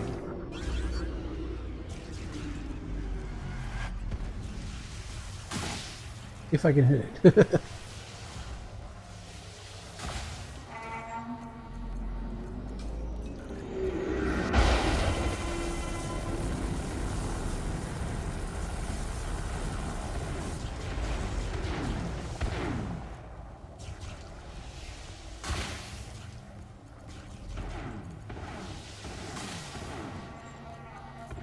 Man. Someone else has pretty much got it.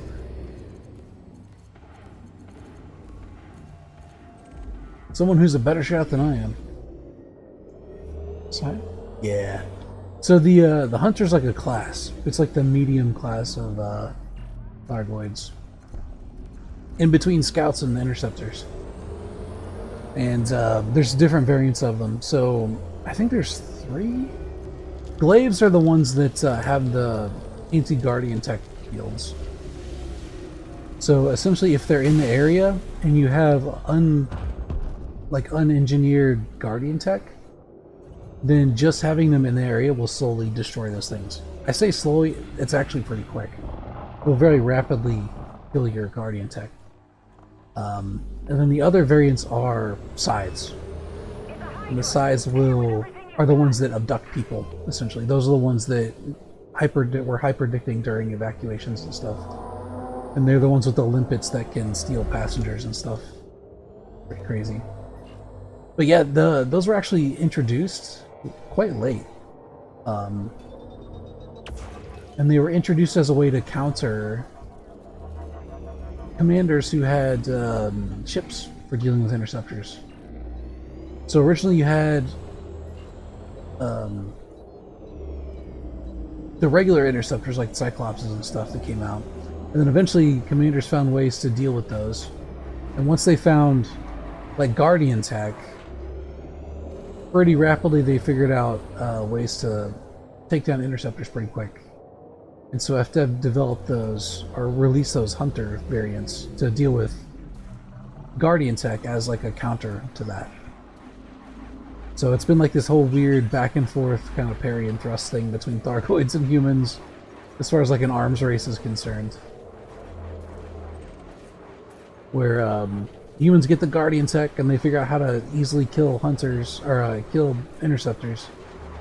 And so the Thargoids in response develop their like anti-Guardian field stuff.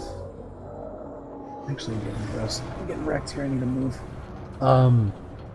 And so humans develop, you know, engineering to protect it from those fields.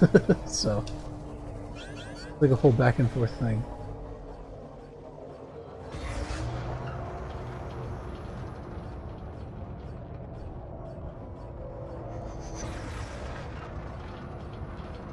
Excellent, yeah.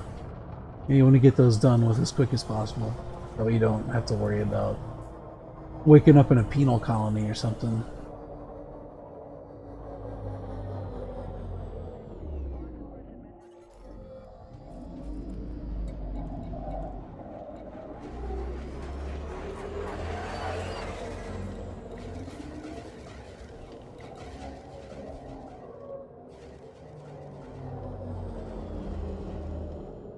Kind of waiting for these other commanders to start piling on these interceptors, but I don't know. We'll start cold orbiting and hopefully we can keep from dying. We're taking quite a lot of damage.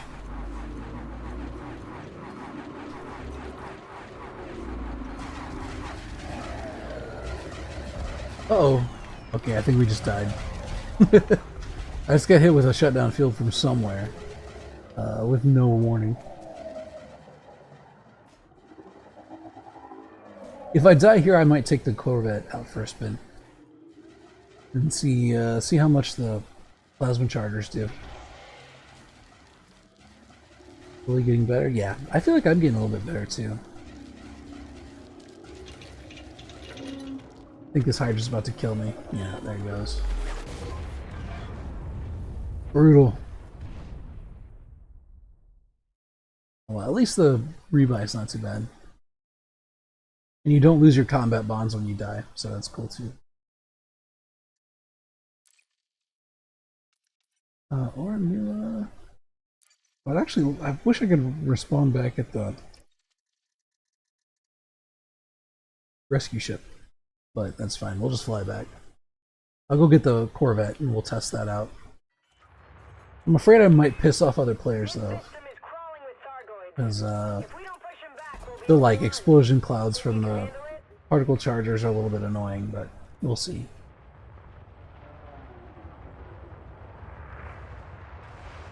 Yeah, the Gauss cannons are like the bee's knees when it comes to a lot of the AXI.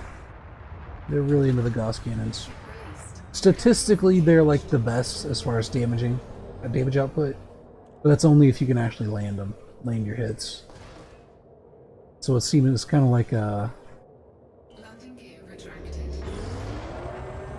It's like the distinguished skilled aces weapon, I guess, is kind of how it's seen as.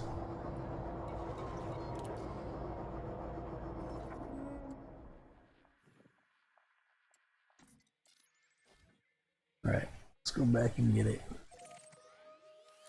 Go back and get our big girl.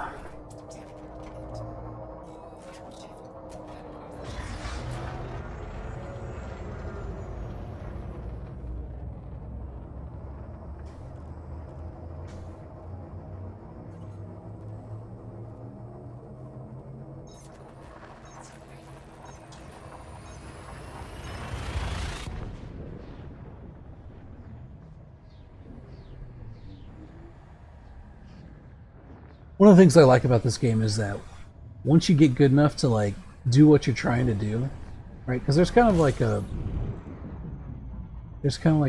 ramp to this, right? Where you have to do a lot of practice to get good at stuff. But once you get it, it feels really good. You feel like a certain sense of achievement by managing to pull certain stuff off. Like the first time you solo interceptors like that.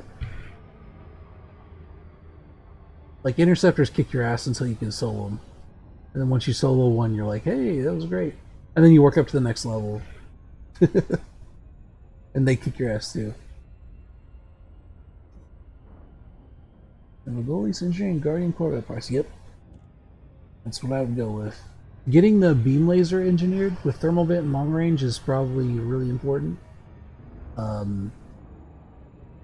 Engineering up your armor and hull reinforcements to get more like health is probably pretty important. Speed's also really important if you can get as much of that. I guess it would be dirty drive tuning and drag drives is the typical thing that most people go for AX stuff, because you want to get as much speed out of it as possible. A lot of the other stuff you can kind of like mess around with according to your needs, but I think those three are the big ones.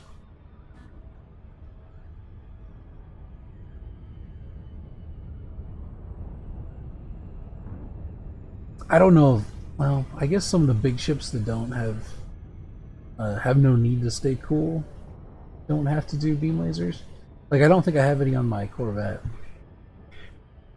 But if you're going to do any cold orbiting, you pretty much have to have one of those long-range thermal vent beam lasers on there.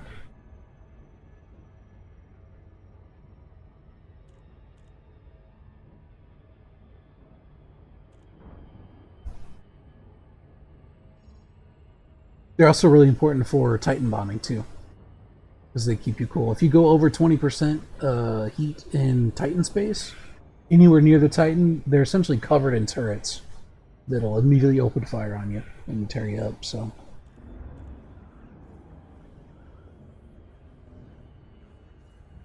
but if you stay cool, they don't even recognize that you're there. So it's like a little stealth bomber sort of idea.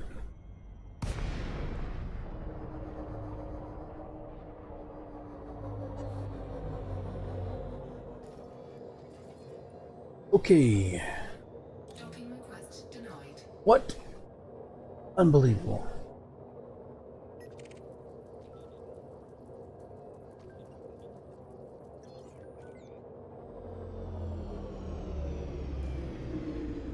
Docking request denied. Yeah, I think this might be bugged out. Well, maybe not. Hold on. We'll see once this dude leaves. Docking request denied. Damn it. Come on. Docking request granted. There we go.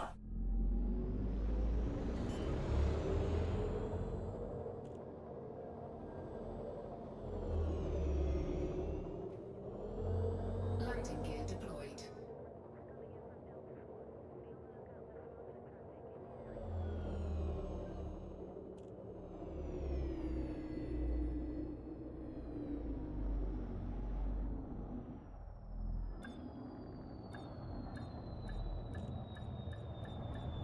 Hull integrity compromised. Taking damage. Docking successful. Engines disengaged. Corvette doesn't have much P to begin with. That's true. Yeah. If you're doing like a big tanky ship, right, you're just pumping hull with shields and stuff as much as you can, you don't have to worry too much about speed. It's mainly if you're just building like a cold orbiter, you have to worry about speed. Alright, let's see if this will work or not. I do have a shield on this ship, because I want to make it as survivable as possible.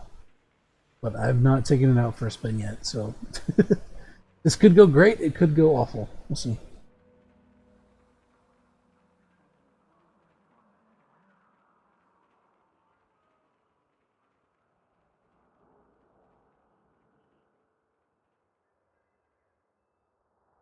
This might kick me out, we'll see.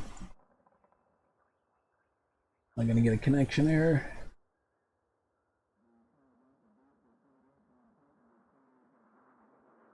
It's probably waiting for a landing pad to open up. It doesn't know where to put me.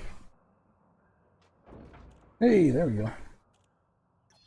Okay, I think I need limpets. Pretty sure I've got a repair limpet on here. So we'll get a bunch of those, because why not? Cargo hold at maximum capacity. Fill her up.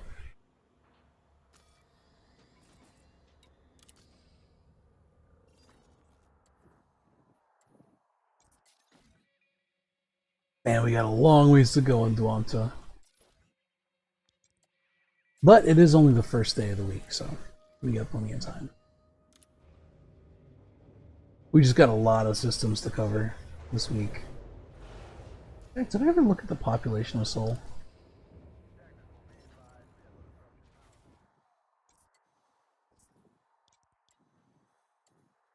We started out with almost 23 billion. And it's now down to 19.7 billion, which is probably not a great, probably not great, but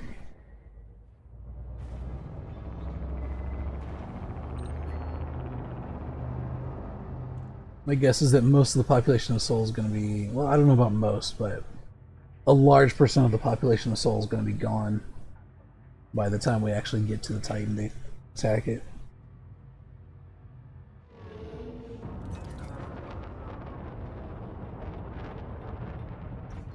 Frameshift drive charging.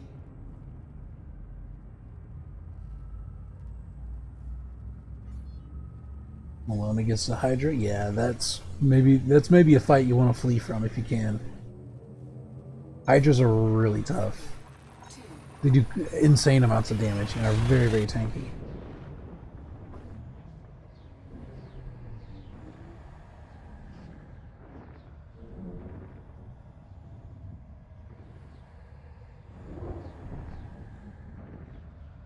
In fact, I want to say not too long ago they actually buffed Hydras.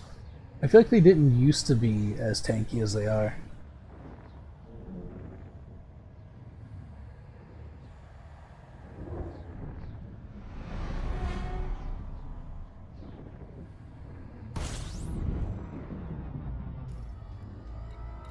Okay, let's see what we can find. There it is. Yoren Mila.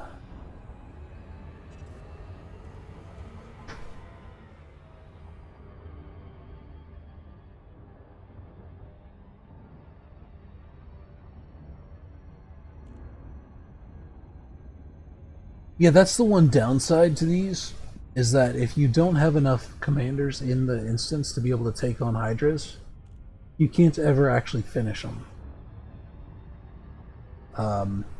That's why I don't do a whole lot of solo stuff on these. Right, because essentially what happens is you get to the point where the Hydras come out and then you just have to like exit the instance and fly out and reset it.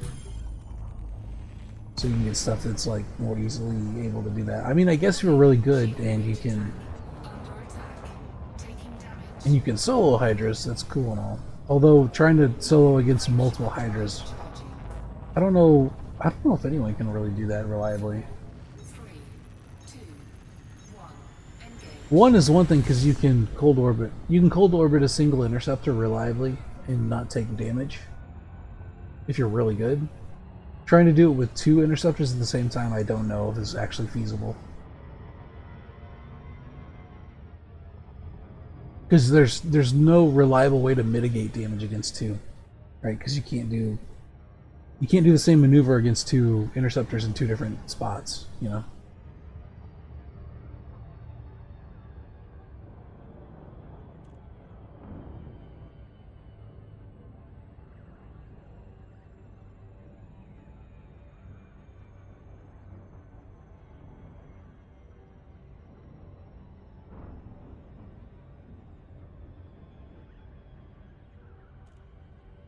The ship as well, so I can't repair him. Yeah.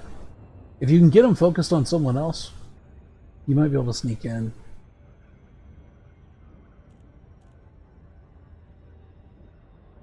Man, I love the cockpit in the Corvette. It's like so open. You're not like your vision isn't obscured by anything. It's like the opposite of the FDL.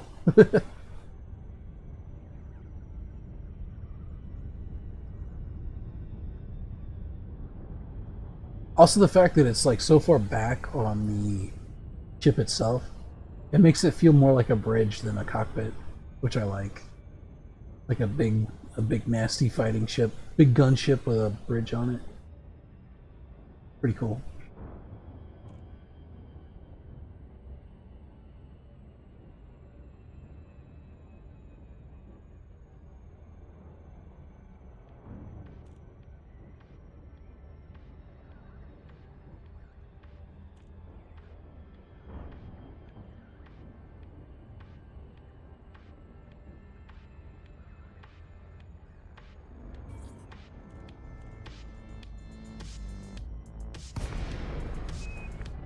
This system is crawling with Targoids. If we don't push them back, we'll be overrun. Think you can Alright, handle it? let's see what we got. I've got nothing but plasma chargers, baby. Woo! Okay, looks like there are commanders here, because they're working on a Hydra somewhere. I'm looking for laser fire, but I don't see any yet.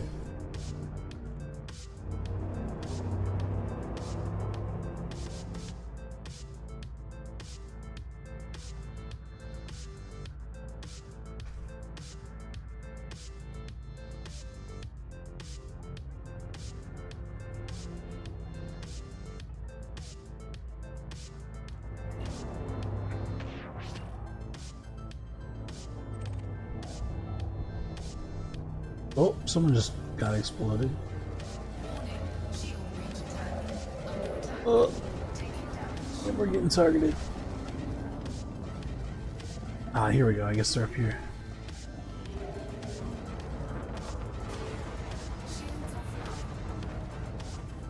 Wow, Hydras will still wreck a Corvette. I think we got almost 4K hull on this thing.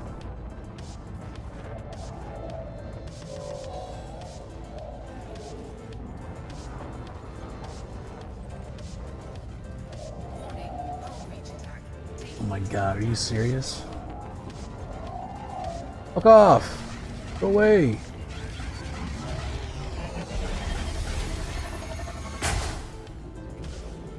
"5% on a Hydra, that's pretty good." Oh god, we're getting kamikaze now. We're already at 28%. I don't recommend it. Where's my repairs?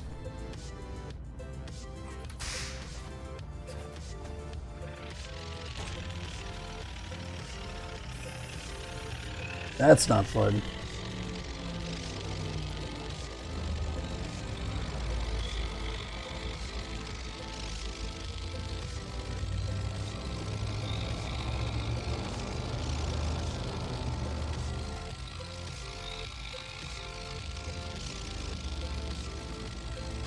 Okay, this sound is really annoying.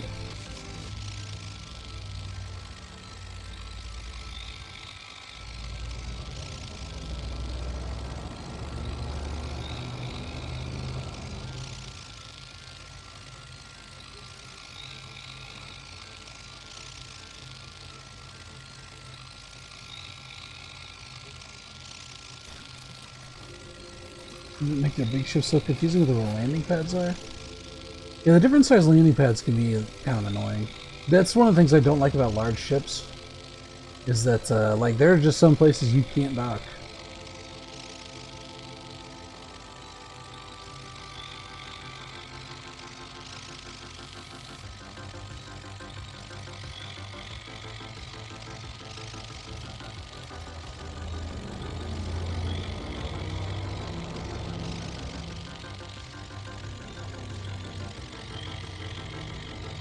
I don't know how reliable this will be for killing hearts, but we should be able to help exhaust hearts pretty easily.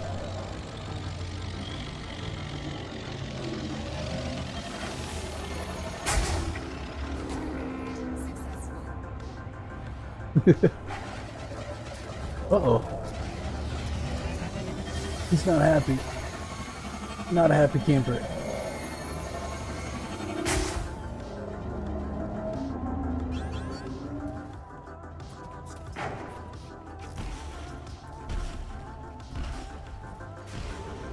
Shit. Yeah, those are Thargon swarm bastards.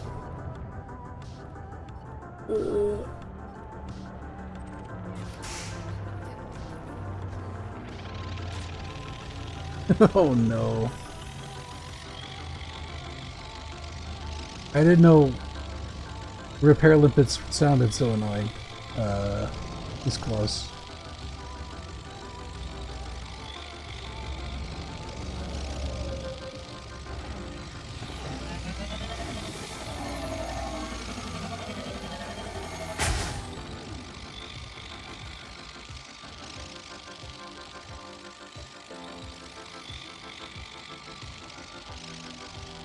Yeah, the Hydras are real bastards, as I found out in this very instance. You can tell I'm not used to using these big ships.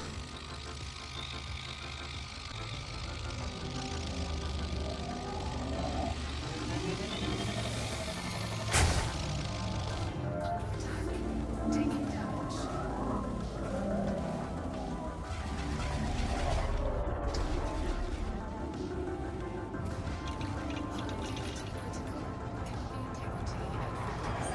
Oh, I might be toast.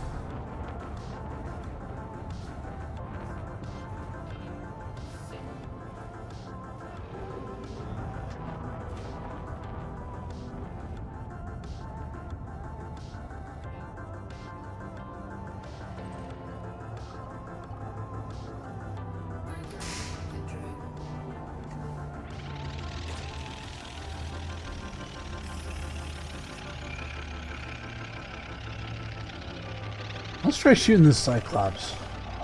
Let's see what 5 mod plasmas will do.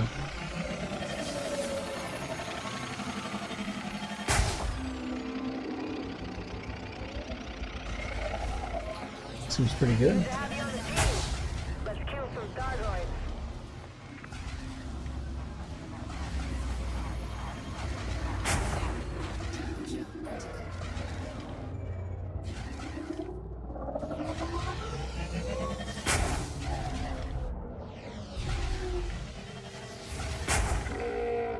Hey, we killed the Heartworm.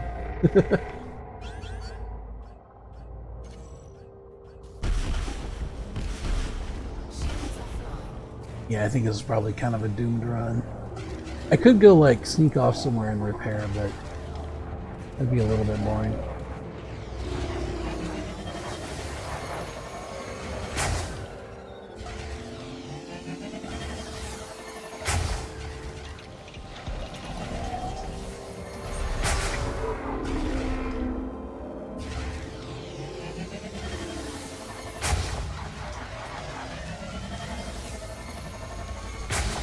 Temperature critical.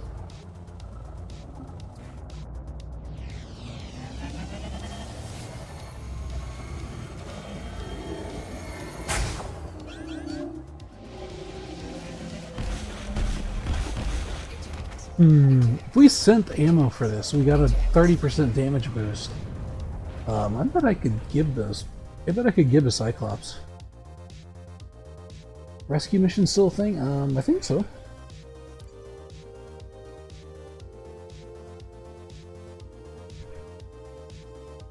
I think it would probably be under normal missions. It would be like evacuating injured personnel and stuff. I don't think it would be like passengers. But like if you docked at that station and looked at the missions available, you might get evacuate injured personnel. But those would go in like a cargo hold, not a passenger cabin. 33 million, oof. Feels bad, man. Yeah, I would like to fight less Hydras while I get used to this thing.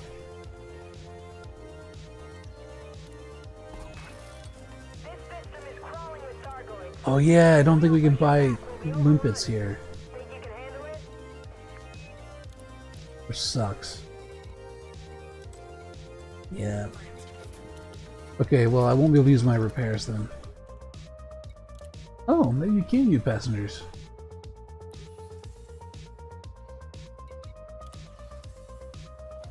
Yep, you definitely can.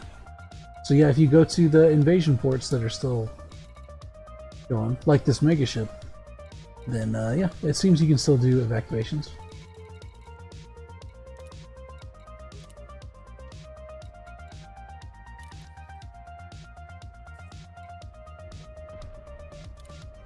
Alright, I need to get out of here, so I'm not taking up a landing pad. Good to have you on the team. Let's kill some Thargoids.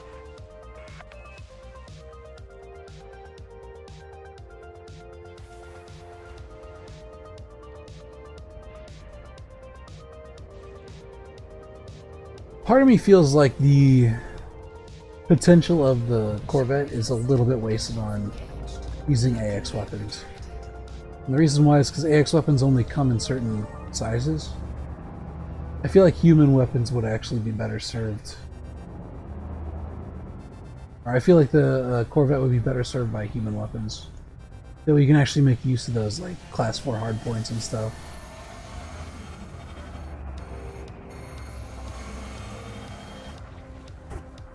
I missed.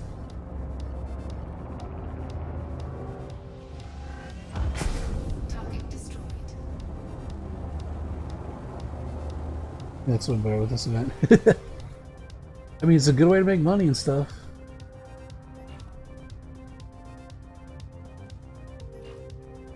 Plus, it's good to switch it up, you know? Once you work on something for a little bit, it's good to like let your brain... It's good to switch to something up and switch to something else and let your brain just kind of like Commander. mellow out for a little bit.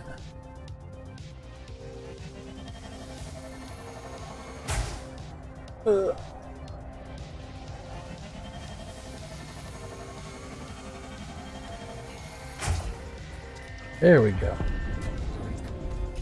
Target destroyed. Warning. Caustic damage detected. Energy surge detected.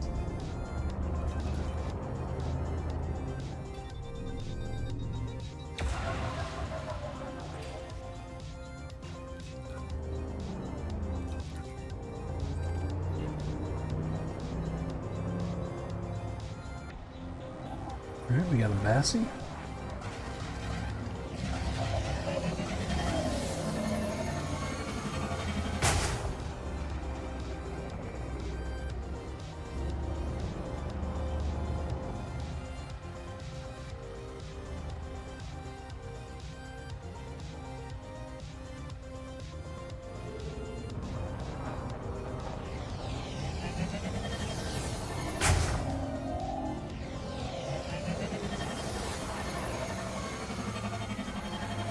What? Slow turn.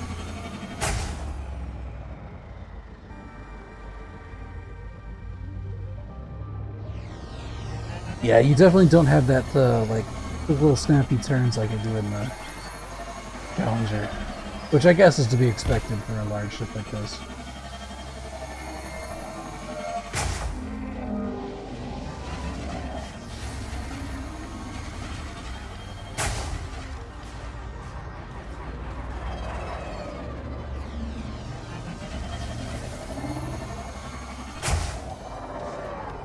Oh, that definitely had to have been a hit.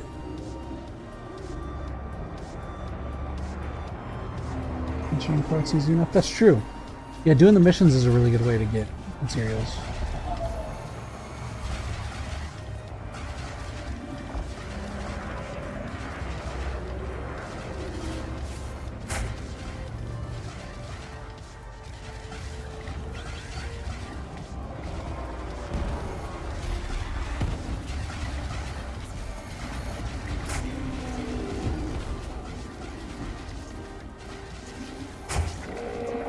There we go.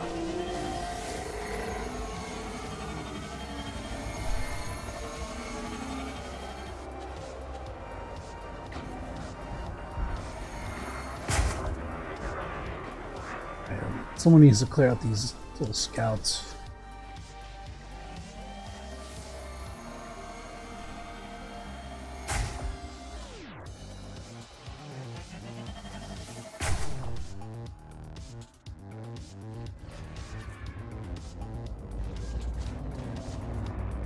I have shield cell banks on this thing, but I've never used them before. So I'm like,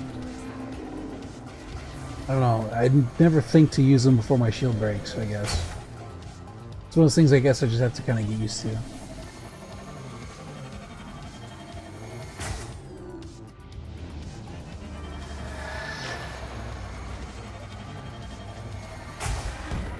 Caustic damage detected.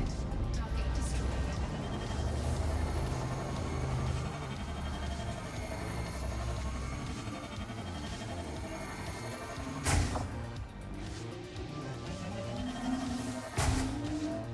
Oops.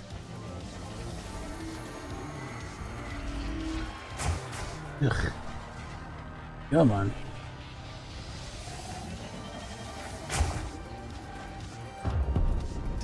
Scout killing might be something I can do easily. Yeah, I've got a ship that's it's one of my favorite things to use in AX. It's a federal assault ship, but you could use whatever ship you want in with just some AXMCs on it. Going into these AX instances and just having a ball. You can blow through scouts so quick with AXMCs, it's crazy.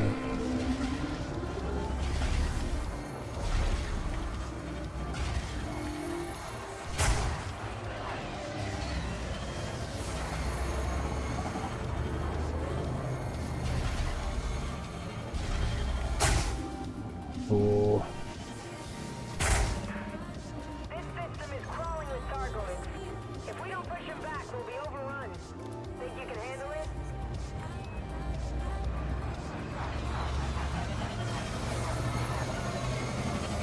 I think he just panic shielded. I think that's what happened there. Because I definitely didn't kill that hard. Caustic damage detected.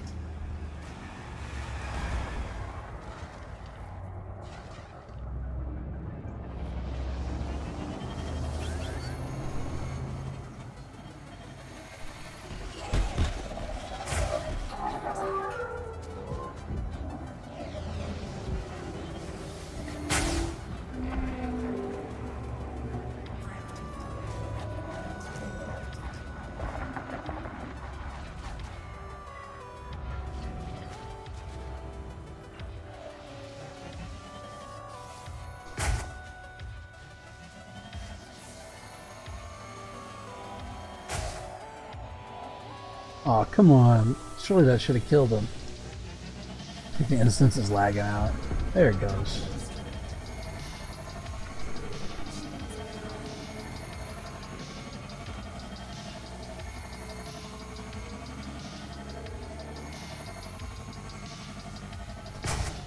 Ugh.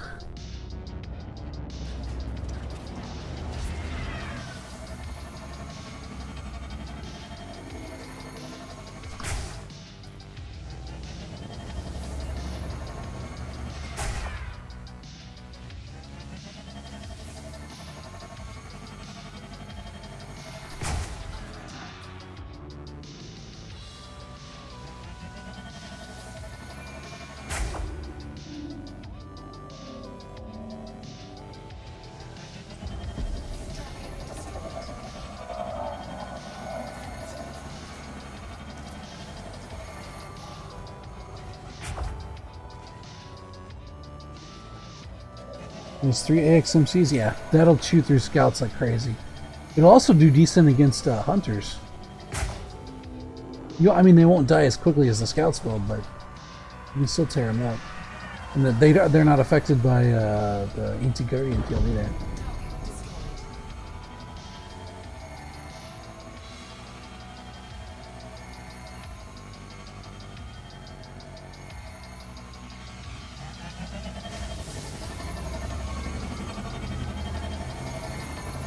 Okay, where's the interceptor?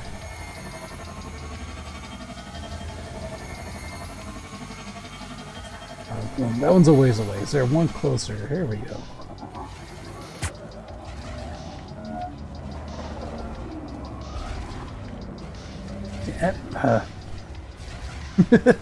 Every time I go to like find an interceptor like I want to, these stupid scouts, more scouts show up.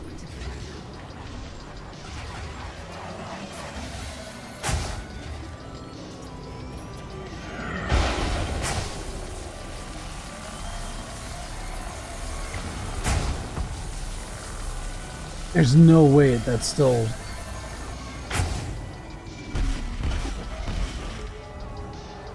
ridiculous. Surely that heart should have got killed.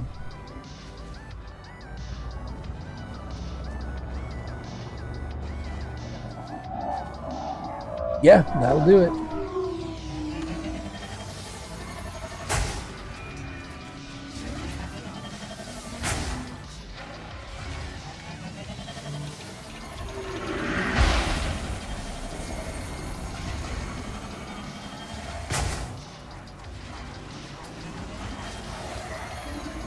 Yeah, I'm starting to get module damage now.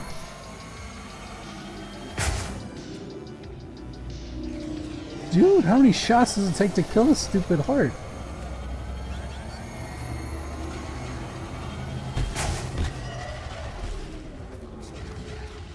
I seem to recall this was my issue with plasma chargers before, is it seemed like it was really finicky to try to kill hearts. Yeah, they're done. This is going to get really expensive until I get more practice with this, I think.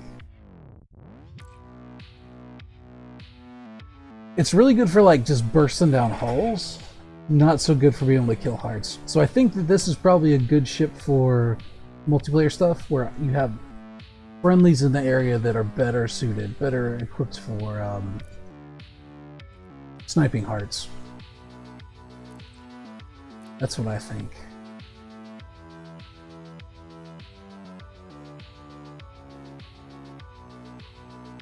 Also, it would be nice to have limpets. Because it would probably be wise to like kind of fly off somewhere out of the way where you're not going to get shot and then actually properly repair. But yeah, I could... let's see. System is crawling with Targoids. If we don't push them back, we'll be overrun. Think you can handle it? Do we have friendly players here? I don't see anyone.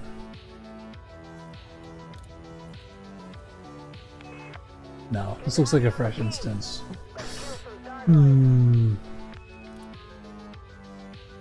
Maybe I'll switch back to another ship. Because I don't want to I don't want to waste more money. It's like 33 million a pop.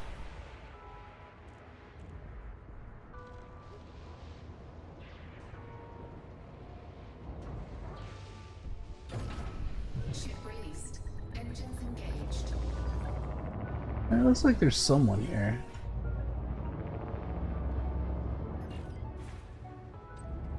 Target destroyed. Landing gear retracted.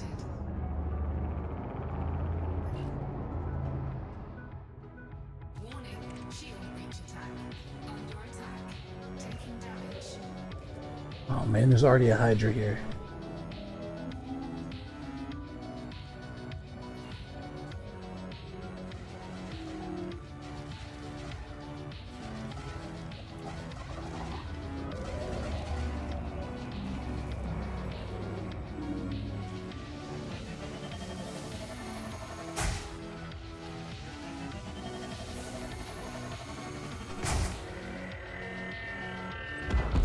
Target destroyed.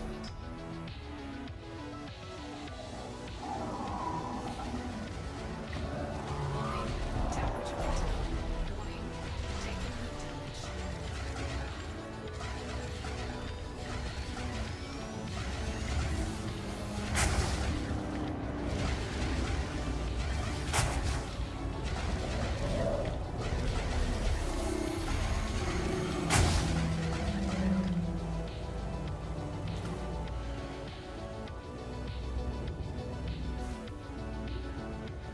Let's get our shield up. Taking heat damage.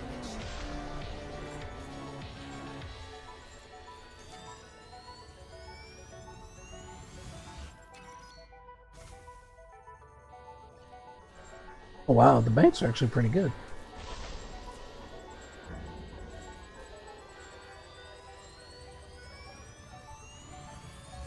Let's go help these folks out with this Hydra. One of the problems with Hydras is trying to actually break their hull. But I think we might be able to help with that. Targoid interceptor is coming in hot. Watch yourself, Commander. Pre-build, 0 cost for ship except what you swap out. Wow, yeah, that's pretty nice. You get what you pay for.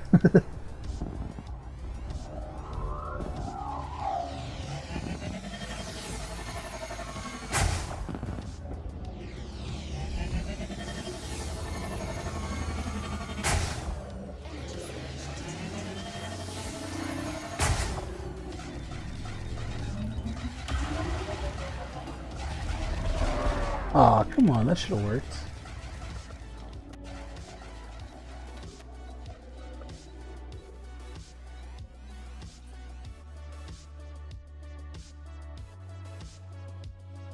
Yeah, I can see how the pre-builds are really nice, especially if you don't have a whole lot of time to grind and stuff. Right? It just gives you... It just kind of cuts out a big chunk of what you'd otherwise have to fiddle around with.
Okay, heart's exhausted. I don't have very good weapons for killing the damn thing. So hopefully someone else can help with that.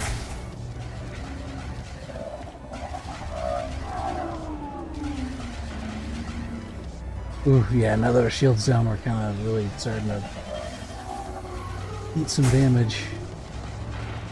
In fact, I might stop firing on this thing just because the clouds... The plasma charger clouds probably make things difficult to aim for hearts, so...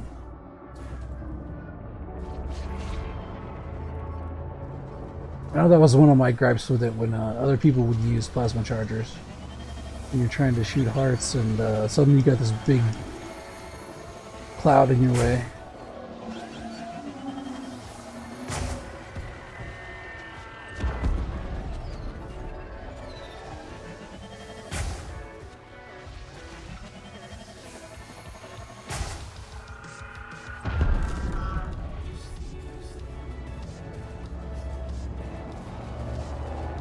Yeah, I've never actually tried a Python before.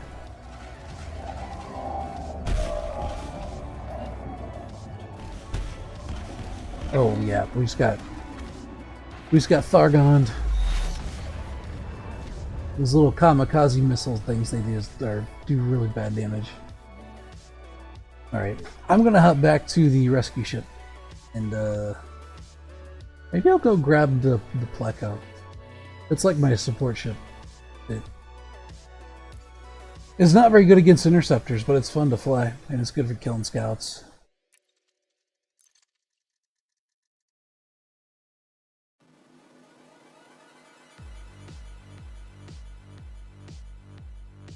It's got 2 Class 3 AXMCs on it, which it means it just chews through stuff.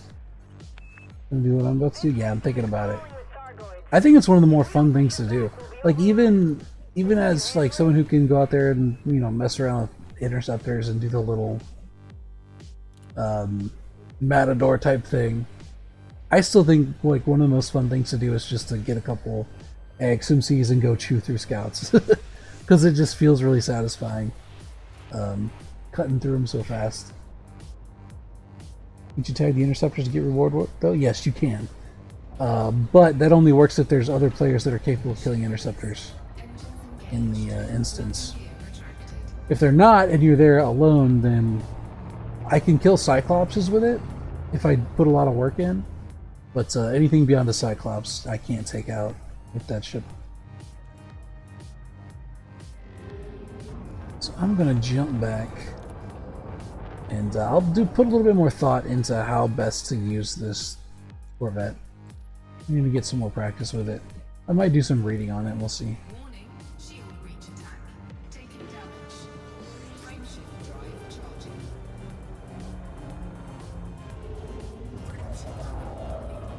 I really like this ship. I know it's got a lot of potential. I just feel like I need to think more about it.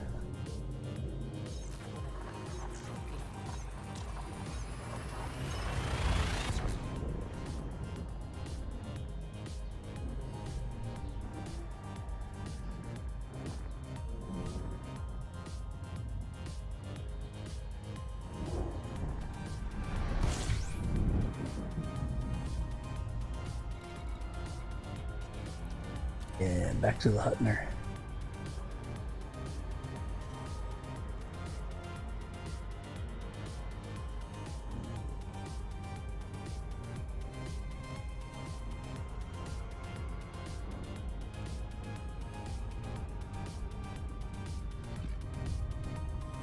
Warning, frameshift drive operating beyond safety limits.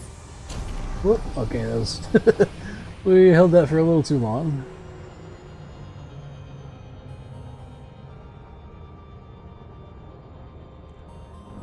A little loop of shame, that's fine.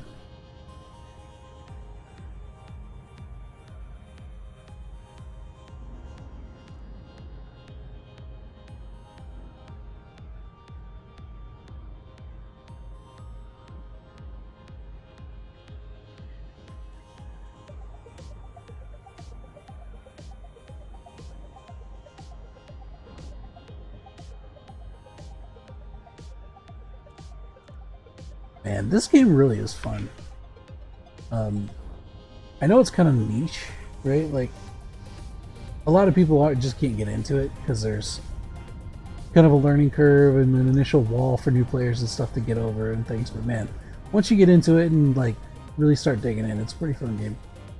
It feels good. It feels good to play. It feels good to fly. It feels good to shoot stuff. It's weirdly immersive. Like the fact that the AXI was like a thought process within their head was like, okay, we want to go to Duamta system first because a character in the lore might be abducted and used against humanity later if the Thargoids take that system this week. And they get access to her and all the implants and stuff that she has, right? The fact that that's something that they would have to consider because the devs would absolutely use that as like some sort of consequence in the future is like, it's just neat. I don't know. There's something cool about it. But on Epic, they're a free week thing. Hey, that's a pretty good deal.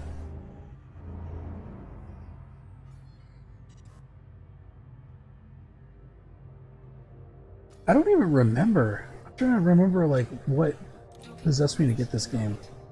I think I saw it on a stream one time. I think it might have been the Yogscast one.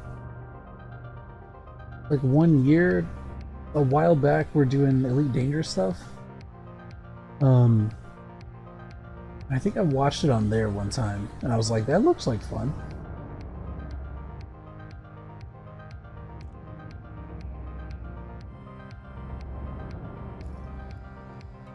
Docking request denied. Hey, come on, open up. Might have to switch over to solo to talk.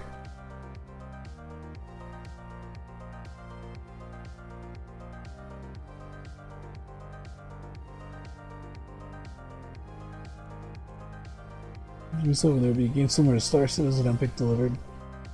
Star Citizen is, I don't know, it's an interesting phenomena. Back in like 2015, before I became a Star Pilot, I was doing other stuff. I've worked a lot of jobs, and one of them, I was actually working in a dental lab.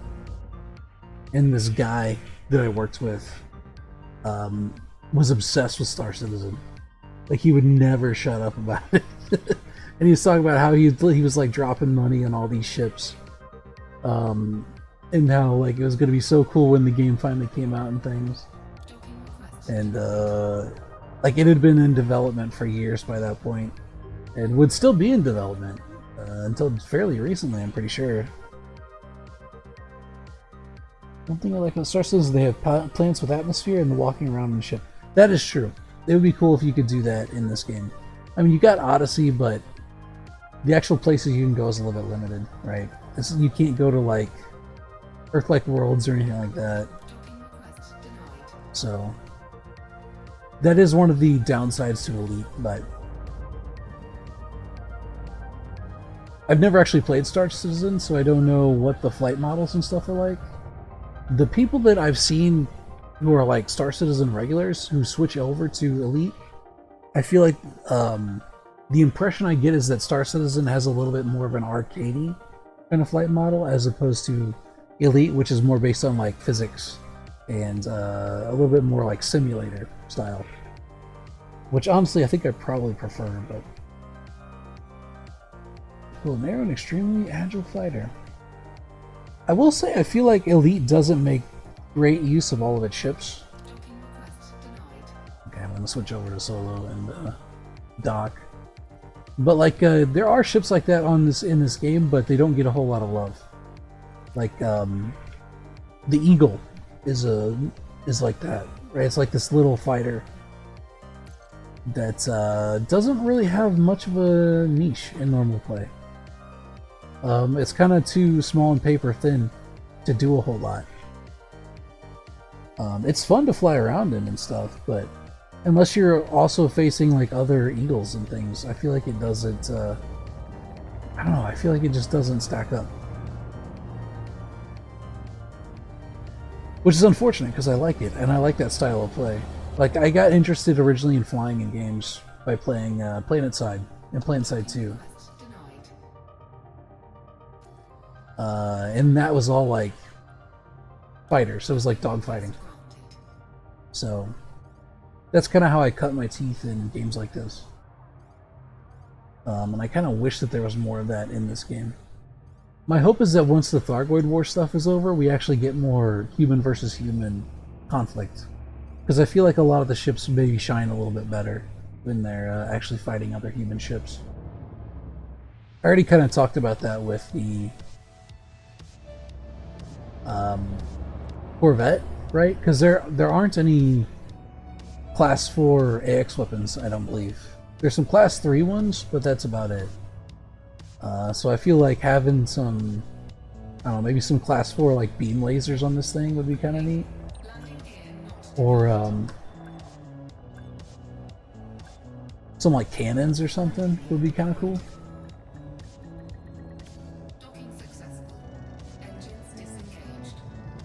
Actually, I love when you could join me in the Corvette and use the fighters. Just love being this little mosquito.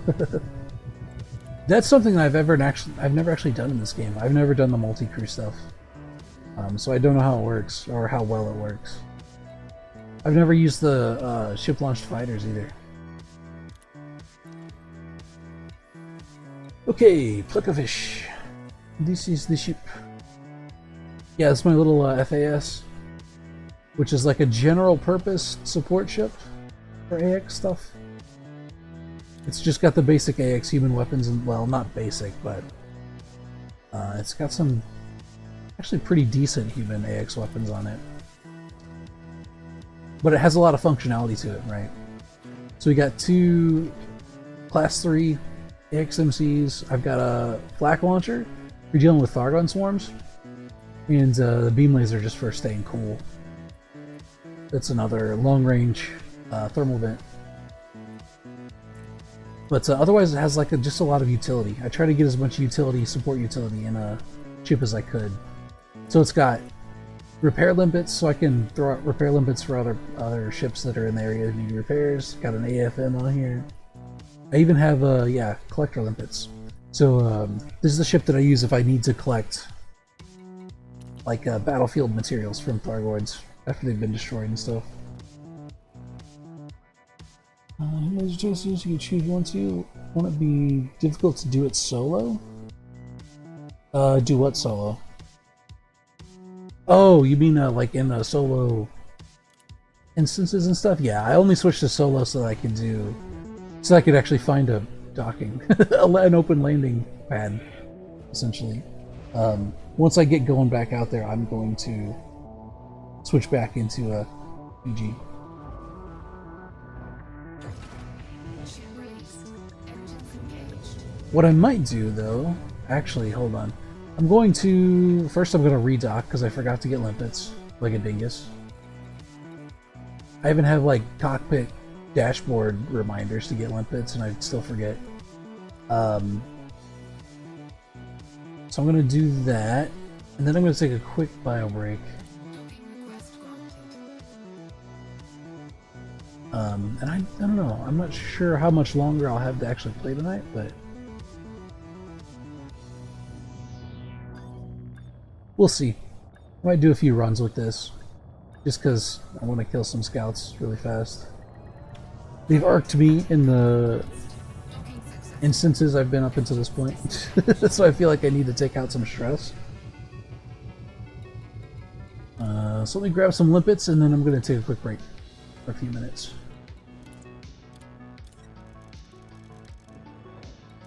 Ciao. At maximum capacity. Whoops, that's not what I meant. Alright. I will be right back. Just give me a few minutes.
Alright, and we're back. Now that I got limpets, we'll head out.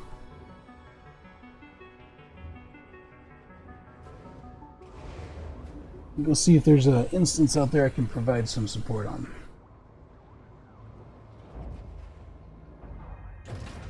Ship released.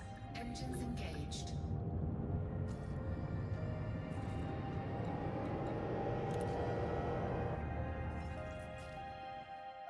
How's our progress looking? This will probably remain fairly low for today, just because I think most of the kind of like days of work was put into Procyon before they really decided where to go. So this might remain pretty low for today. Anything been done on any of these other ones? There's a little bit in Wolf done. I'm trying to figure out how long it's going to take to actually clear these things out. Sirius has some progress done. Talseti has a little bit. Looks like most of the ones that are close to Leeton Star have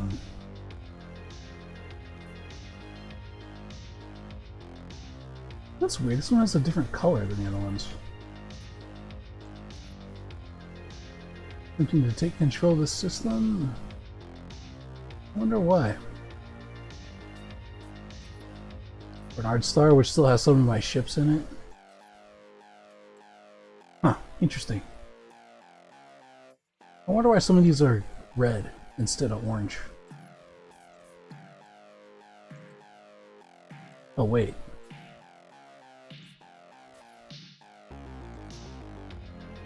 Maybe these are like unpopulated systems or something. The ones that are orange. I don't know. Not that it matters.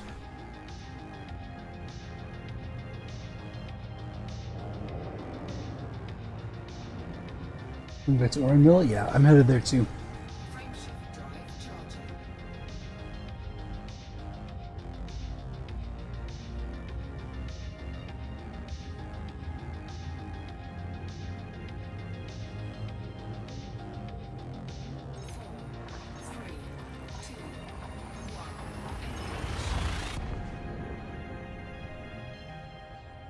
One of the good things about doing a build like this, where you're just playing, swatting scouts, is that all Thargoids, I believe, count as elite rank.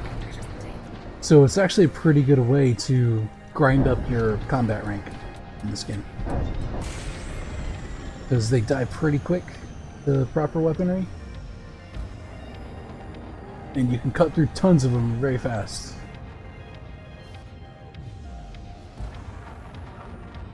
In fact, I want to say most of my combat rank probably comes from killing scouts at this point.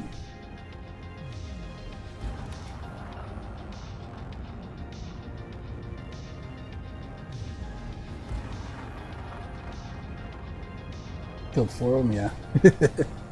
They die so fast, it's really satisfying. It like makes you feel really strong.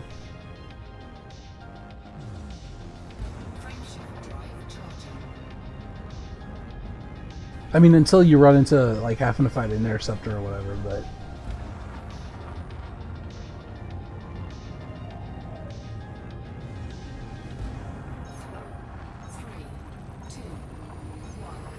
but it's pretty good up until that point.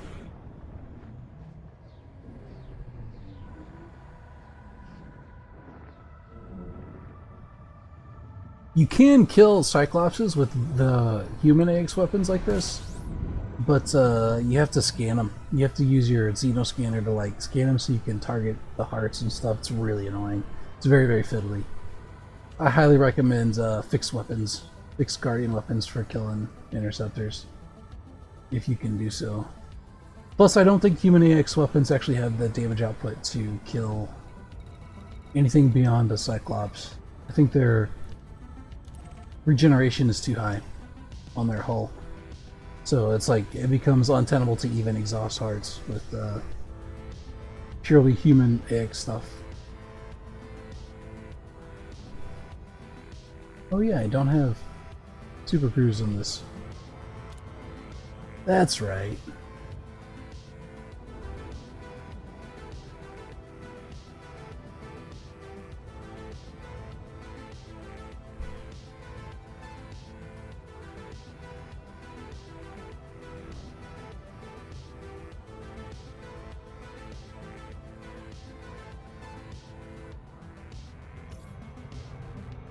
Whoop. Got that velocity.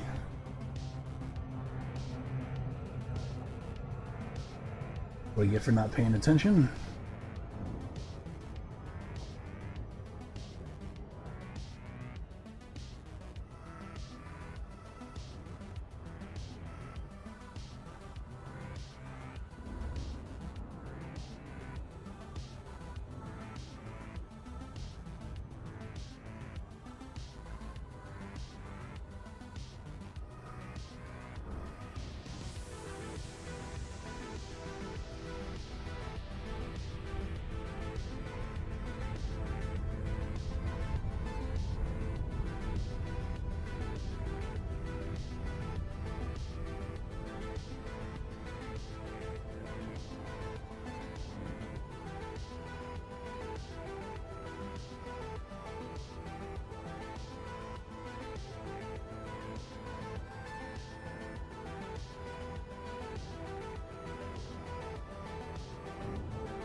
Yeah, I feel like after the stream, at some point, I need to farm mats for something better ammunition. I think having that additional 30% would probably help quite a bit with the Think you can handle it? Corvette stuff. Good to have you on the team. Let's kill some Thargoids. Alright, let's do it. My only gripe about this ship is that I have like a bunch of fire groups I have to scroll through. Because this ship does so much stuff, you know.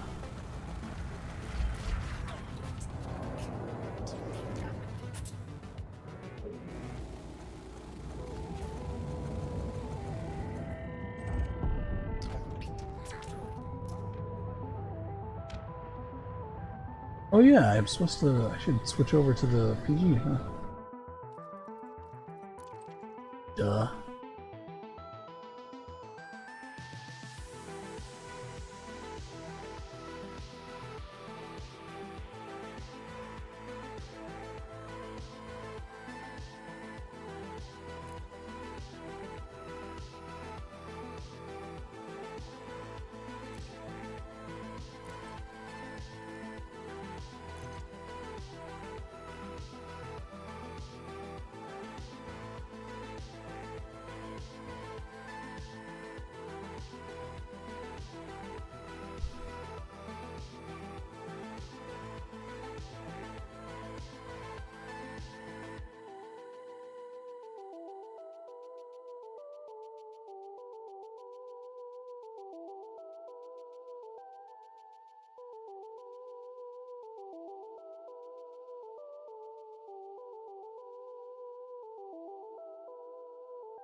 This system is crawling with Thargoids.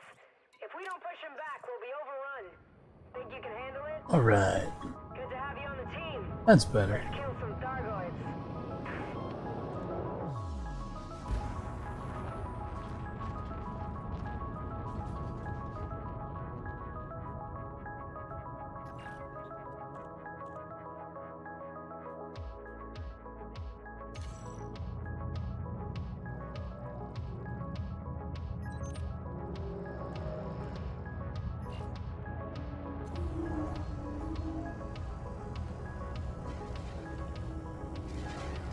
Got destroyed. It happens. It's one of the things that you just gotta accept sometimes.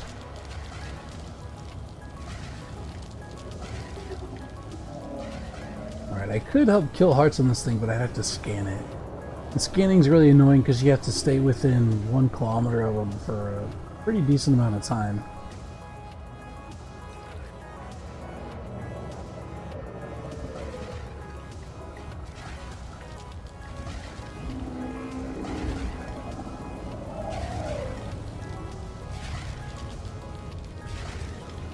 Guess I could try to free him. Yeah, I guess that works.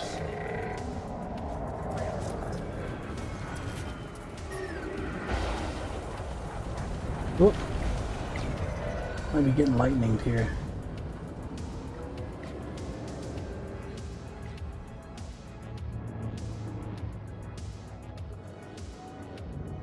Oh no, it's someone else. Good.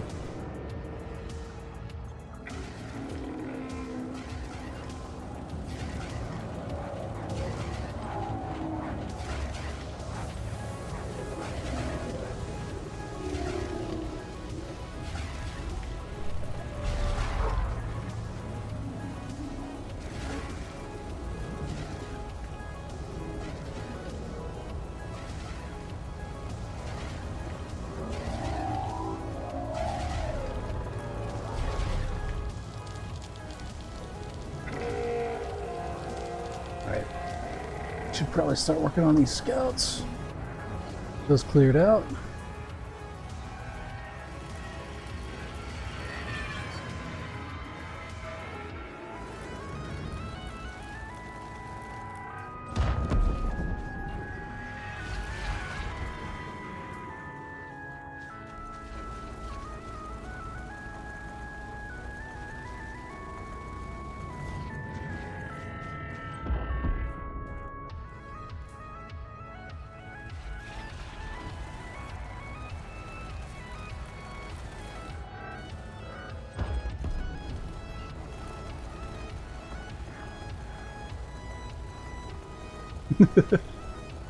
Man,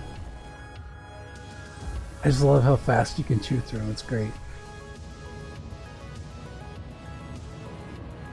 These are the Azimuth enhanced AXMCs, by the way. You can unlock these at the rescue ship as well. If you go to the technology broker under contacts, they're essentially like a souped up advanced version of AXMCs. These are the class 3 ones.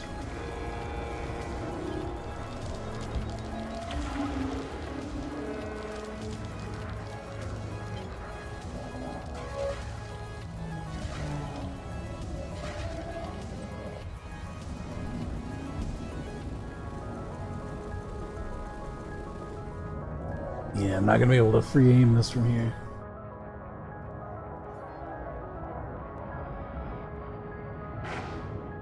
I'll let them go ahead and finish that guy off. I'll just keep an eye out for scouts.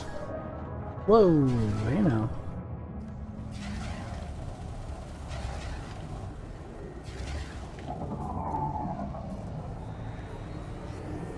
I'll see if I can get a scan off on him.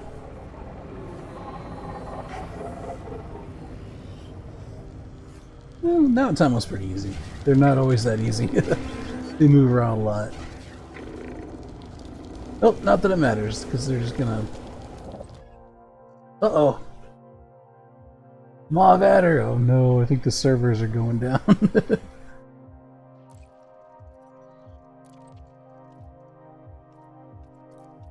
See if we can get back in. Either the servers are going down or my internet's going out, one of the two.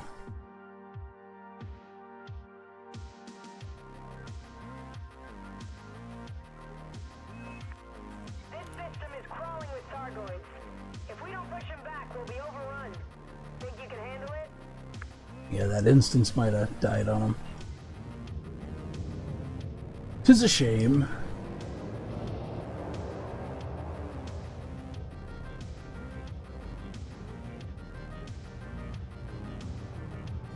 That heart starts happening regularly. I might call it for tonight. I don't know. We'll see. And it looks like we got some warping around and stuff, which is not a good sign. Honestly, I'm surprised they've been as stable as they are on a maintenance day. Not to mention a maintenance day where they changed so much, right?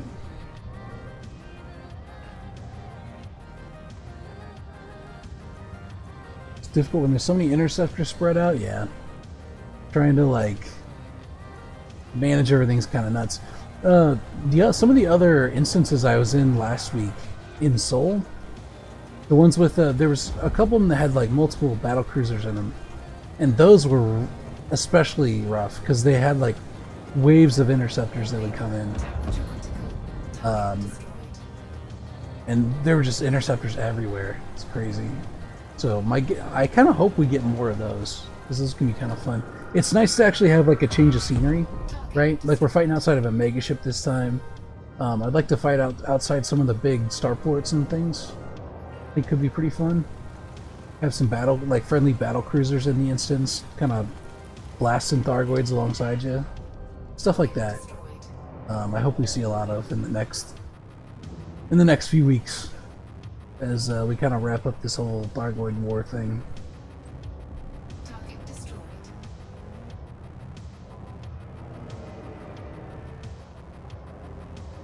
Wow, yeah, a bunch of people just spawned in.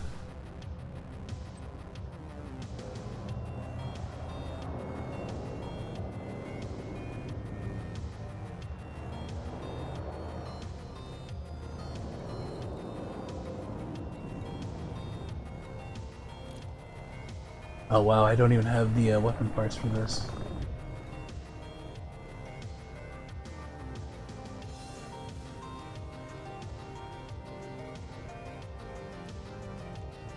Not that I really need it, but you know.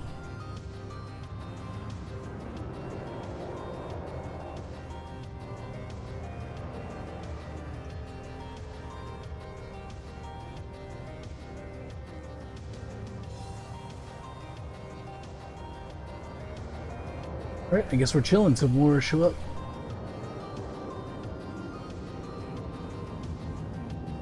As a general rule, the more players you have in an instance, the more unstable it gets. Because there's some sort of peer-to-peer aspect to all this that sometimes causes bugs and jankiness. So sometimes you can get like bizarrely long pauses between waves and things. It's especially prevalent in Titan bombing, where sometimes like the phases don't cycle correctly and stuff like that, which obviously causes a lot of issues because you kind of need it to do that in Titan bombing. But I'm sure we'll encounter that at some point once Cocijo goes critical, or goes invulnerable, I should say. Thargoid interceptors coming in hot. Watch yourself, Commander.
Whoa.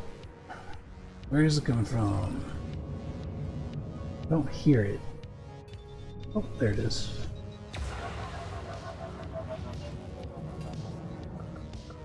What? Oh man. I guess we caught the tail end of a different one. That's really annoying.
That guy's got the new Mandalay ship.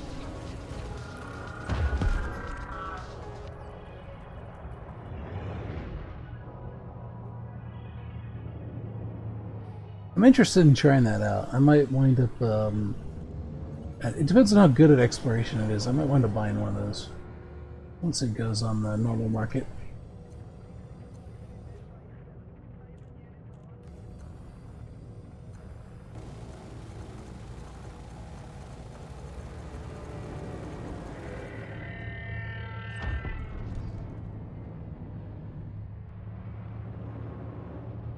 I've heard people in the AXI say it's a fun little fighter if you outfit it for it.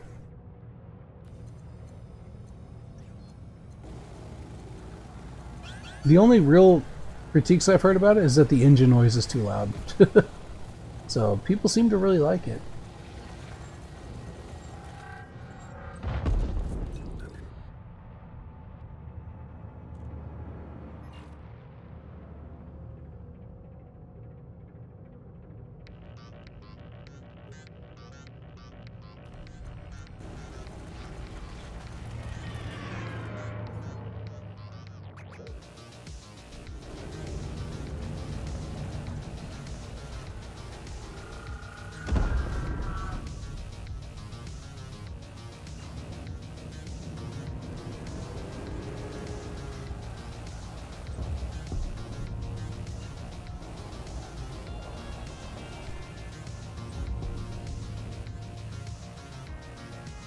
Nice. This is a scout-free zone.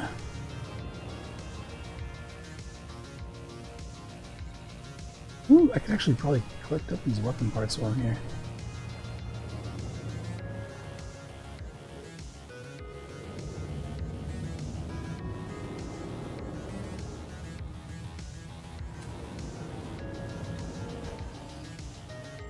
One of the things that I want to do in between streams is probably do some farming for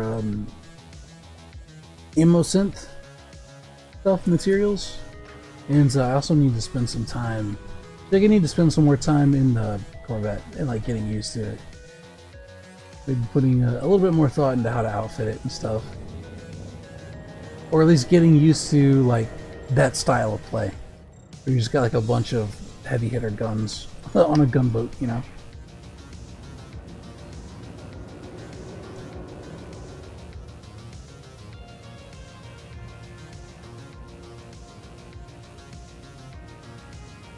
I feel like mod shards could work really good on it. If you get a bunch of mod shards, like Guardian mod shards on there, and just use the blast away, just use the Gib stuff, I think could be really fun. Unfortunately, I don't have enough mod shards to do that with. But if I did, I'd try it.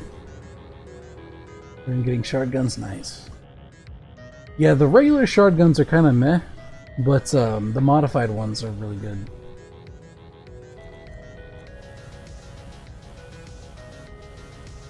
They're kind of like the upgraded versions of the normal shard cannons.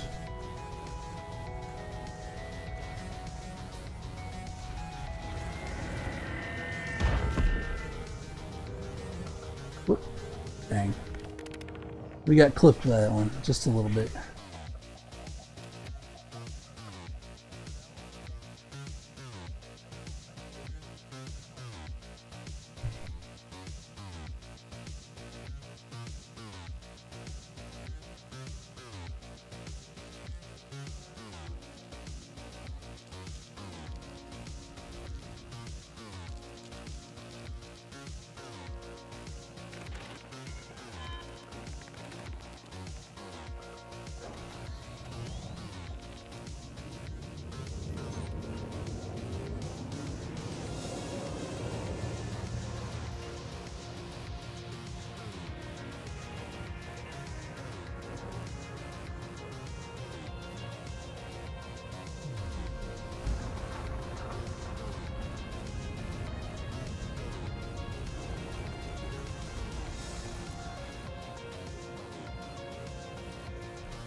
Yeah, it's looking like the servers are having a little bit of a tough time.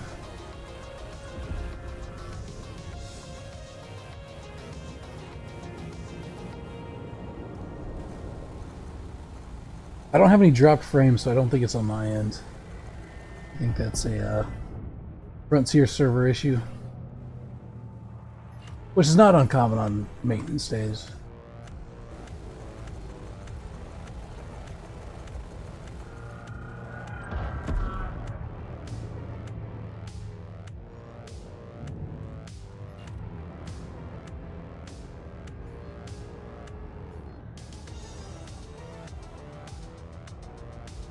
You co-upload what I got for it. First, the reason 2 types of fighters.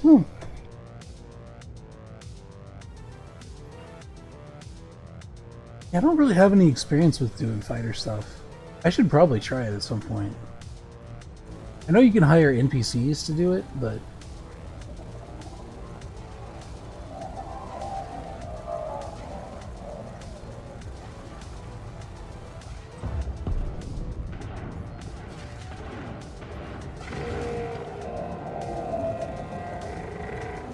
let me get a tag on this guy before they kill him. We can also help him take down the shield.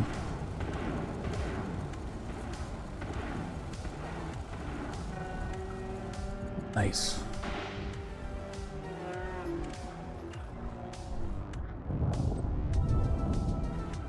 Might get some NPCs and keep one fighter back. Yeah, just bear in mind it's all the money you earn, like a cut of it will go to them.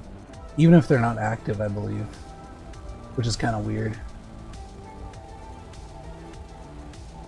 Oh yeah. Yeah, if you got the credits for it. May as well, you know?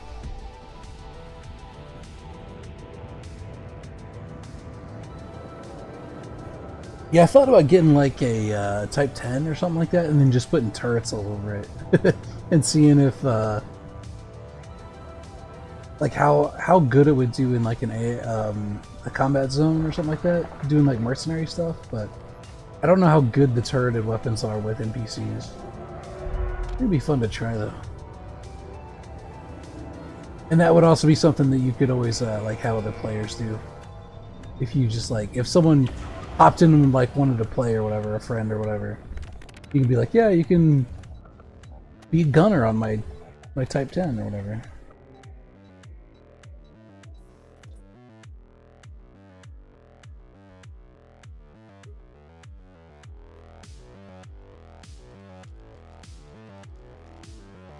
If I cruiser class, I do too. I think that'd be fun.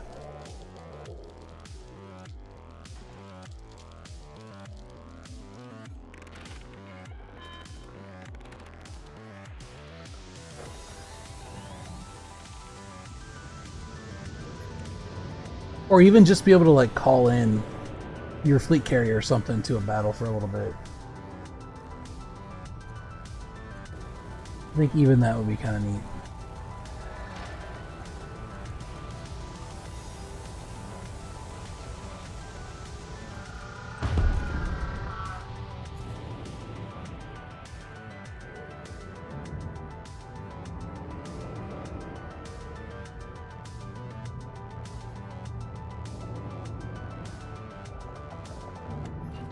They had something like that kind of in, or I should say, they had something kind of like that in PlanetSide 2, where your outfits, which is kind of like a guild, could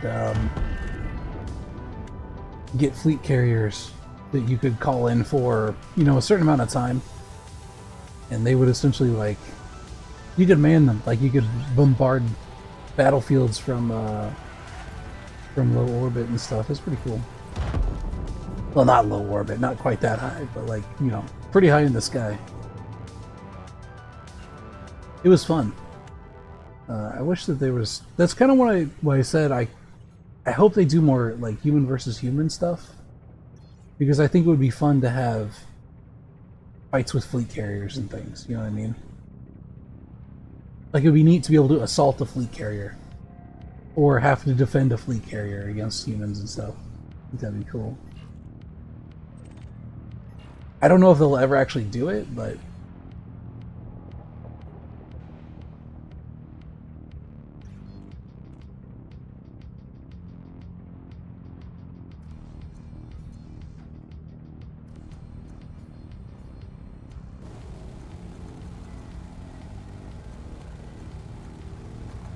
for now it sounds like they're kind of focused on colonization, But the thing about colonization is that at some point people are going to be competing for space, right?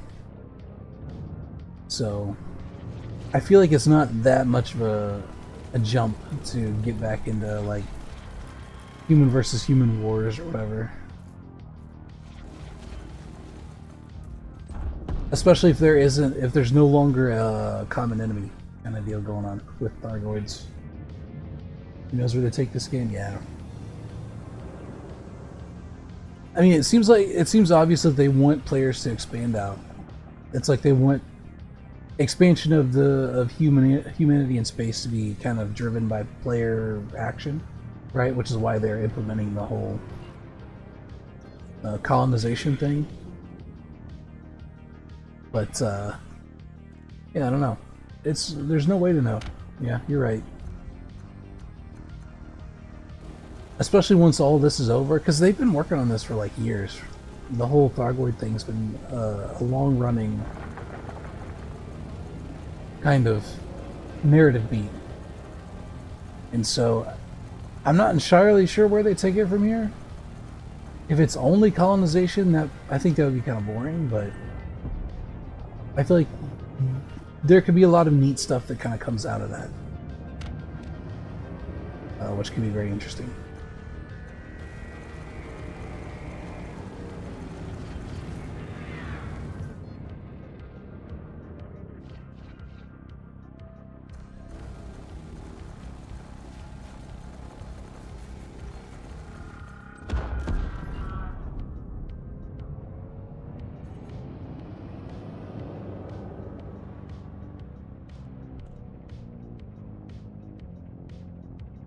I kind of wish they would also fix some of the existing avenues of stuff to do.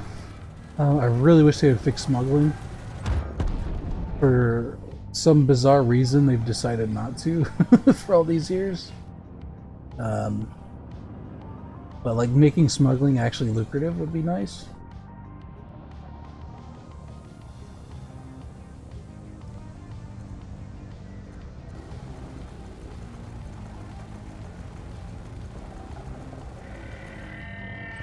As it stands right now, it's like it doesn't pay enough to make it worth the trouble.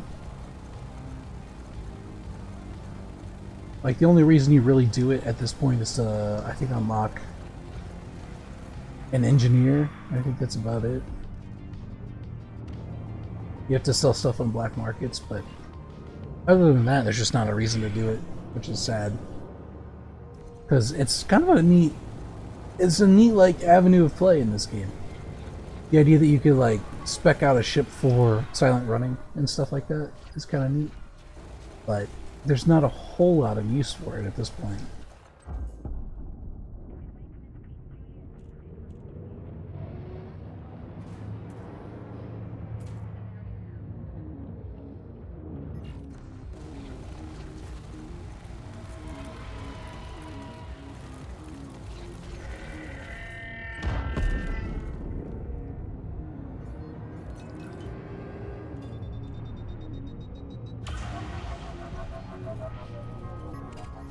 This guy's probably about to die, yep. That's why he's bursting, or pulsing, I should say. So we'll get a tag on him.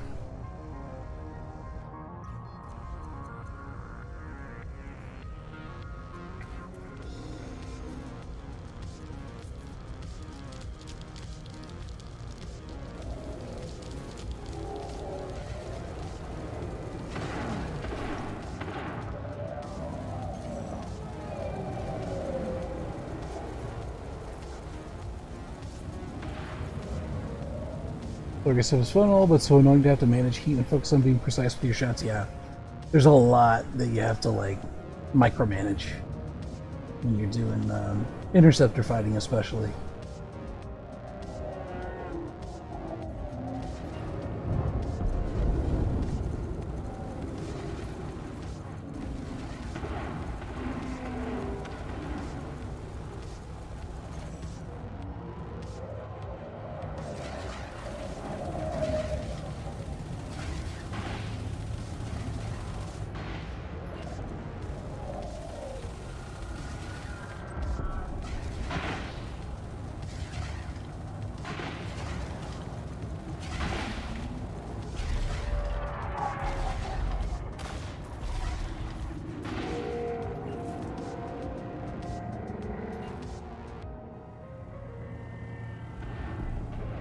how close are these guys over here? Looking for close targets. Here's one.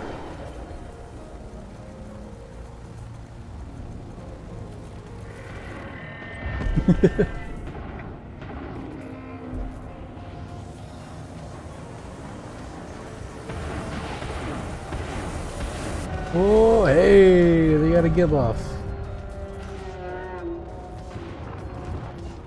3 hearts left, that's not too bad. That's the way to do it, honestly. You can get a lot of players in there with a bunch of heavy hitting weapons. You can kill the interceptors crazy fast. You don't have to worry about hearts.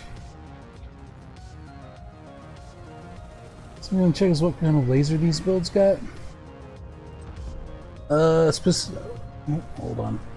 I'm being dissolved. There we go. As far as I know, the meta is beam lasers. So beam lasers with long range and thermal vent. I don't know of any other laser types. Like, I don't think they use burst lasers or anything like that. None that I've heard of, anyway.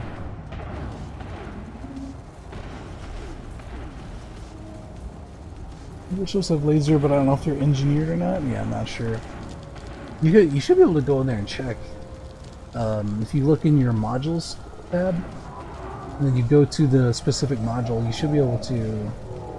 There's like a show more information sort of thing in there that you can do.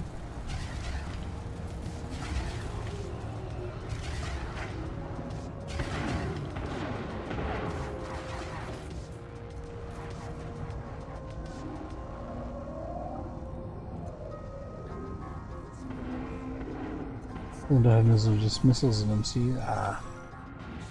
Yep.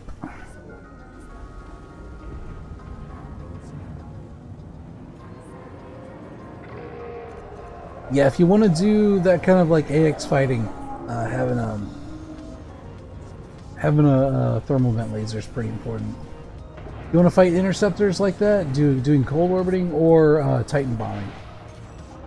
The long range thermal vents come in really. I wouldn't even say they're handy. They're like necessary.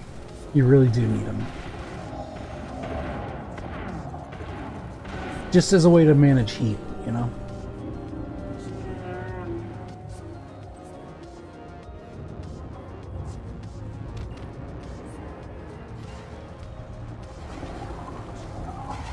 That's actually another reason why I kind of look forward to going back to human versus human combat. Is that there's like less to manage. You know what I mean? It's not quite as finicky.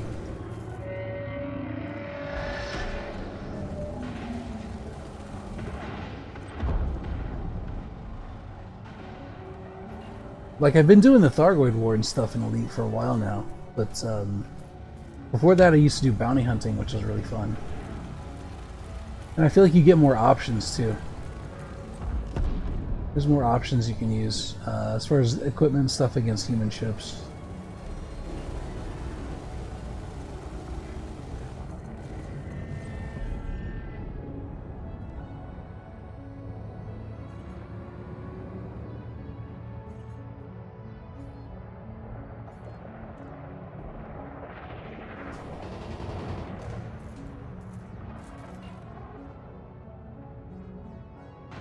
I should probably repair before I get blown up.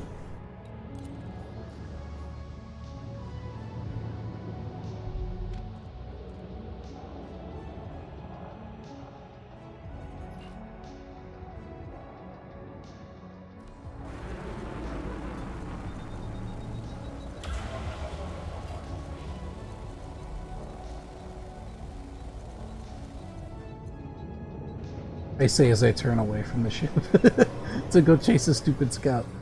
Come on.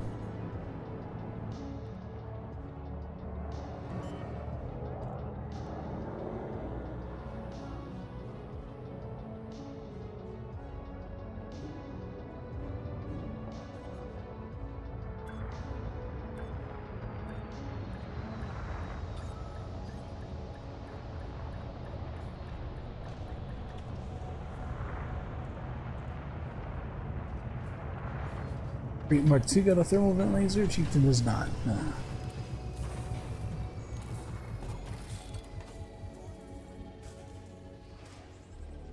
I'm trying to remember how much of a pain in the ass it is. I don't think it's too bad to get those engineered.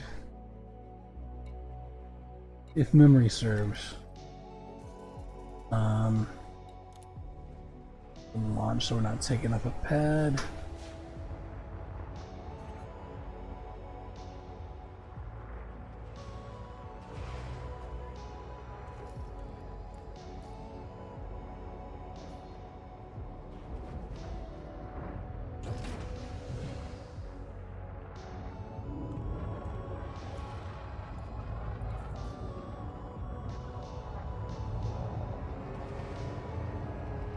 Yeah, I want to say it's Brute's Harquin, but I don't remember what his requirement is to unlock, if you don't have him unlocked yet.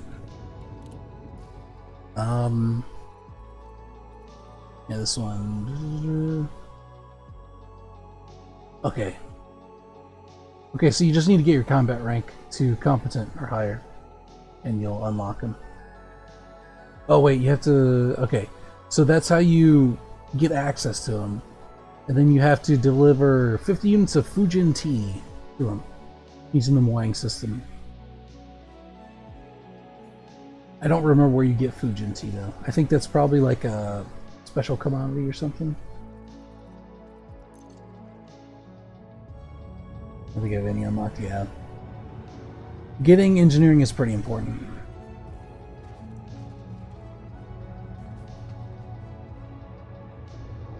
There's quite a few that I still haven't unlocked, just because I haven't had much use for their equipment.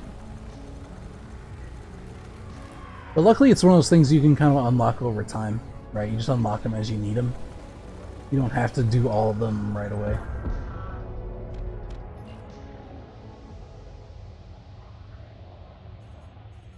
At the moment. Okay, yeah, so I think you probably already have access to him. You just have to deliver the thing that he requires, the tea.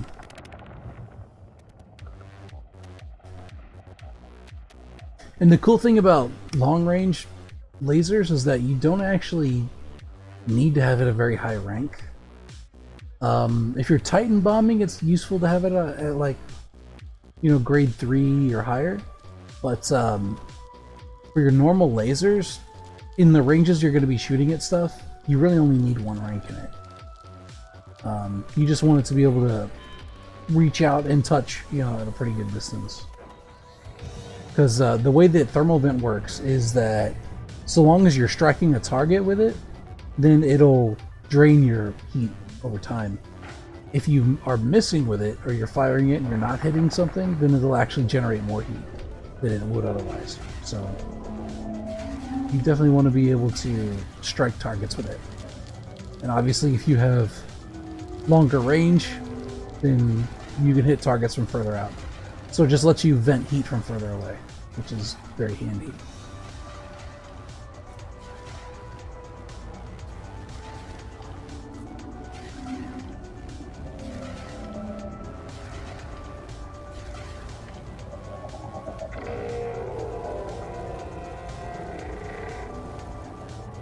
Let them poke at that guy.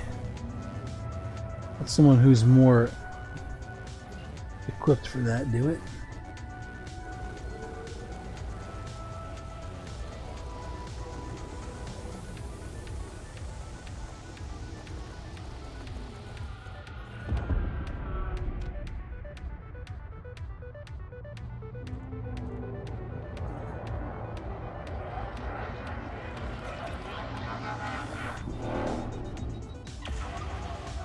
See, I like when I can hear them like that.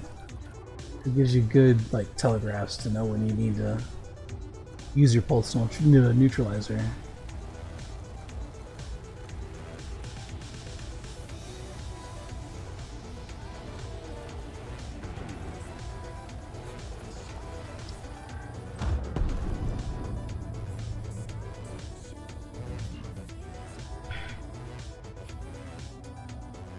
Is grade 3 access on one of them? Which one is it, you know?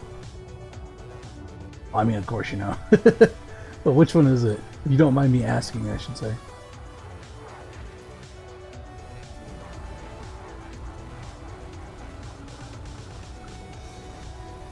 The Quinn? Yeah. He does multi-cannons and stuff, I'm pretty sure. If memory serves.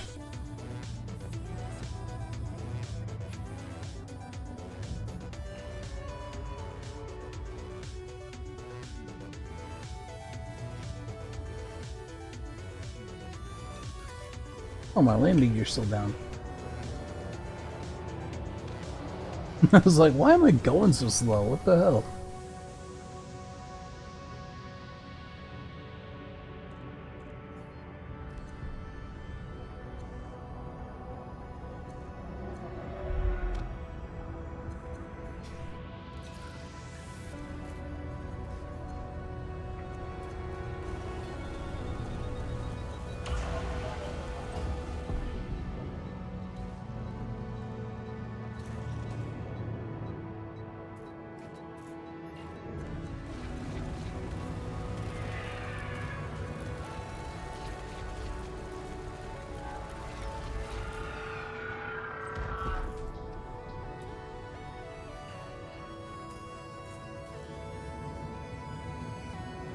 I got a lot to do now? Yeah. Meta alloys. I think you can buy... I want to say you can buy meta alloys. Originally you had to go to barnacle sites. So back before spire sites were a thing, there were Thargoid barnacle sites that you'd have to go to, and they would drop... You could like harvest meta alloys from them. But I want to say you can actually buy them now. Like, there's certain stations and stuff, you can just pick them up. I don't know if they're caustic or not. I don't think meta alloys are, but I know that certain Thargoid commodities will cause module damage if you carry them around without a corrosive resistant cargo rack. Oh, we got a hunter! Time to hunt the hunter! This is something else that the ship is really good for.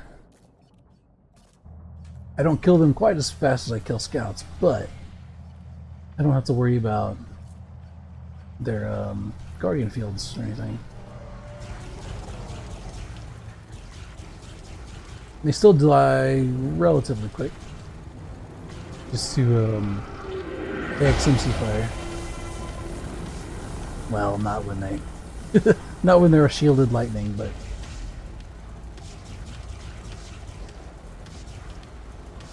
This is actually the reason why I built this ship originally. Is these things had just come out. FDev had implemented them. And even though it was funny at the time, I got kind of like tired of having everyone come to a grinding halt in these instances because all their guardian weapons died. We're getting killed by these stupid fields because one of these things would spawn and we'd all have to look around for it and stuff. It's very annoying. So I just made this ship to be like a scout swatter and a hunter killer. General purpose support ship for other AX stuff, AX operations. So weird seeing you zoom around in any direction. Their flight models are actually not... They like actually make sense if you kind of think about it, but because they have like such strong lateral thrust, they feel very... What's the word? They feel very like unpredictable. They just like, it feels like they move really weird. But it's because they're weirdly shaped, and so their actual front doesn't seem like it should be their front. This is especially true of the interceptors, right? Because their front is actually the weird little eye thing in the middle, on the one side. And the fact that they have such like strong lateral thrust, it means that they can like just move in weird directions on a dime. That's why I highly recommend gimbaled weapons against scouts. Because they're squirrely little guys. They wiggle around a lot.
Alright, once this phase takes over for this instance, I'm gonna take a quick inventory to see if the other players in this instance are capable of killing Hydras. If they are, then I'll just keep providing support for them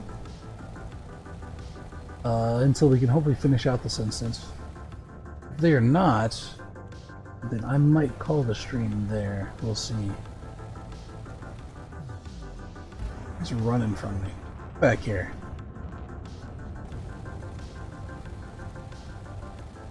Get you, you little devil.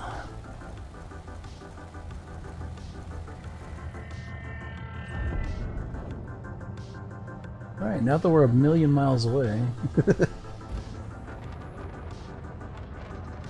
Tried to kamikaze against one and just evaded every time. Yeah, they're actually pretty hard to ram.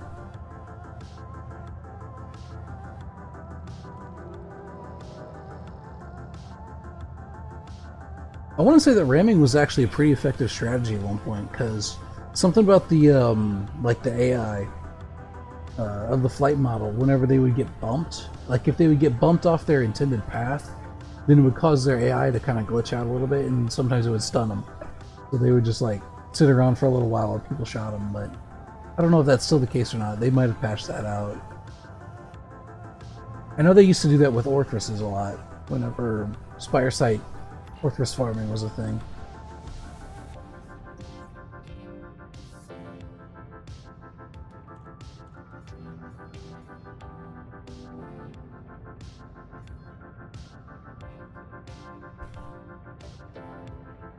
One here for SRV, just got 2-slot hangar and 4-slot SRV.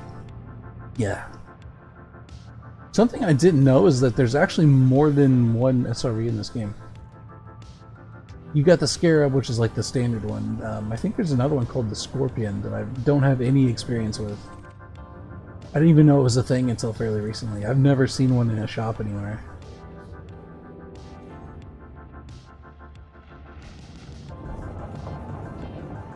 Got the Scorpion. What's it like? What's it like? Do you know what the difference is between it and the Scarab?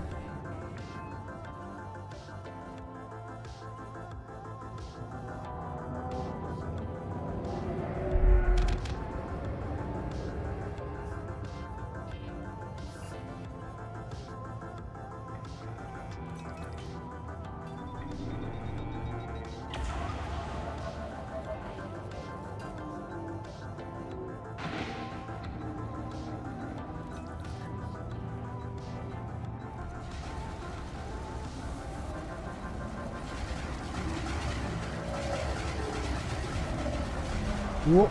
Yeah, we're taking fire. We're taking fire. Let's see if we can get out of Dodge.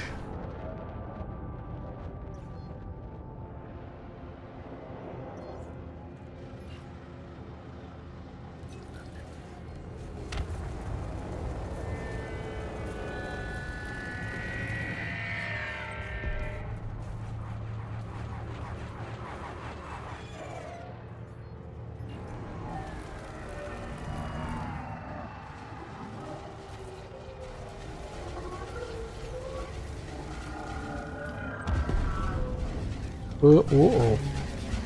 Oh. I think we're done. I think we're done for. Run away. Yeah, my distributor's toast.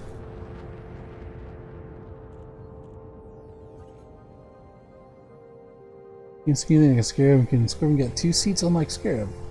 Driver and a gunner. Ah, interesting. Huh. That's cool. I didn't even know that there were 2-man SRVs. Oh, this guy's gunning for us.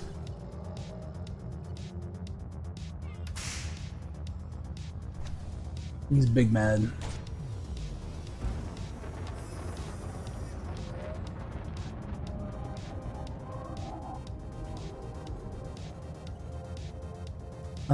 Where's my distributor?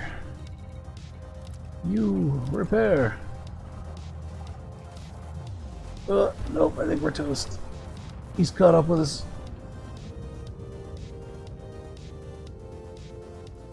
Can we do a really fast dock?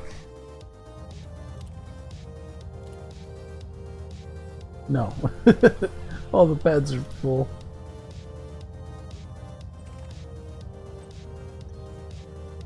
I mean, they're making some progress with that Hydra, so I'm gonna try to stay alive as best I can here.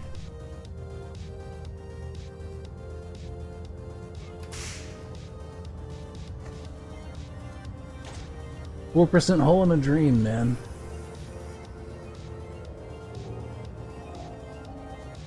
Oh. Got a nice little ram off.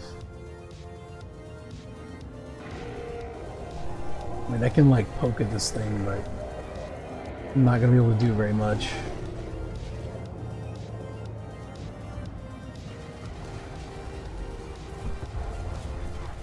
No, we're done. We're cooked. That was fun though.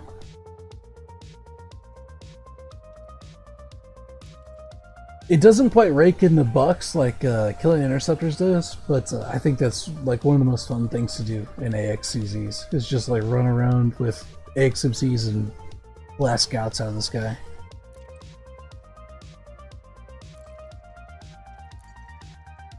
Alright, I think we're gonna fly back to Leeton's and probably call it there. Let me check something.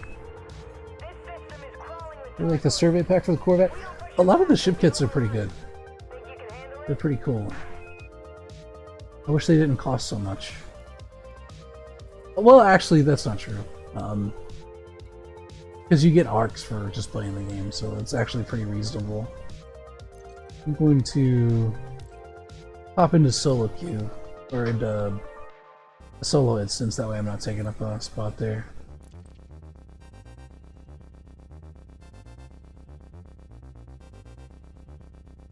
It's a radar that turns around. I need to look at the ship kits for the Corvette. I don't know that I'd actually spend stuff on it, but This system is crawling with Thargoids. If we don't push them back, we'll be overrun. Think you can handle it?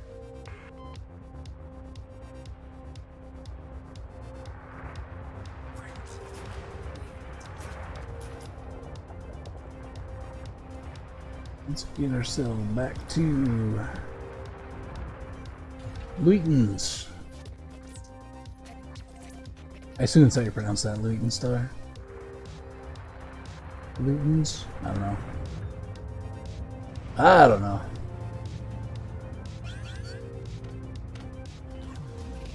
We're gonna ski down although.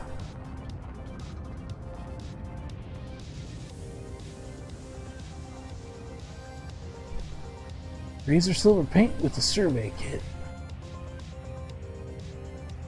You actually haven't spent much on cosmetics and things. The only arcs I use is what I can farm up, so I'm sort of bottlenecked in that regard, but there's definitely some cool stuff in there. I like some of the paint jobs too.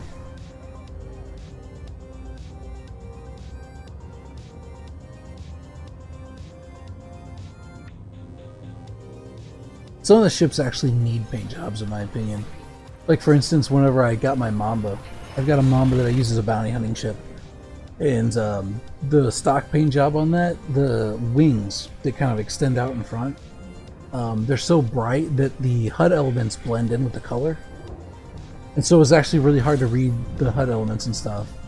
So I wound up getting a paint job for it just so just so there was like proper contrast so you could read stuff. But things like that sometimes do happen. But otherwise I haven't spent a whole lot on cosmetics. That's the other cool thing about doing Titan bombing, is that if you do contribution damage to the Titan, you get a certain amount of arcs per heart that goes down, which is pretty nice. I think it's like the lowest contribution is, I think you get 100 arcs per heart that gets destroyed. So there's 8 hearts in total. So you could, like, as long as you're doing damage, you could get the least amount is 800 arcs per Titan kill, which is kind of nice.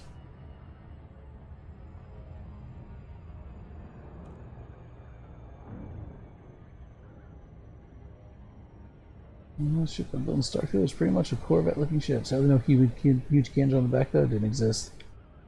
Man, I really want to try those Class 4, those Class 4 hardpoints on the Corvette. I don't have any reason to use them though right now, aside from just putting like Class 2 Guardian weapons on them, right, for Thargoid stuff. But like, I would like to have a kind of battleship sort of thing, right, where you have big cannons on it for some long-range, high-damage type thing. I think that'd be cool. With multi-cannons, it's got 5 multi-cannons and 2 lasers. As I understand it, like, Class 4 multi-cannons are kind of a meta thing, right? It's like a lot of people use them, right? They either use those or beam lasers, I'm pretty sure, which would also be really cool. Honestly, like, any huge weapon on the back of a Federal Corvette sounds fucking rad, so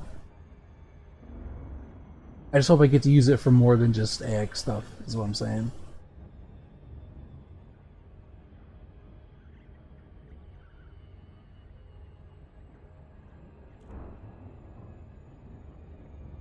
I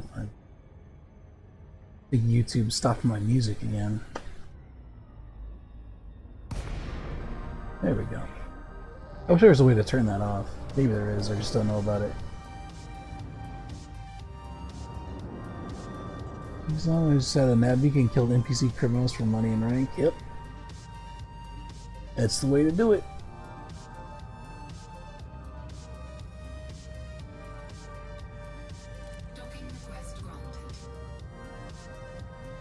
Alright, I'm gonna park up and cash in. I'm actually curious to see how much money we've made this session. I haven't checked it yet.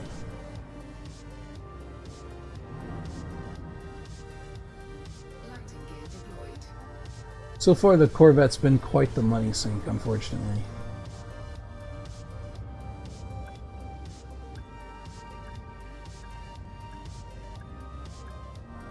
Come on.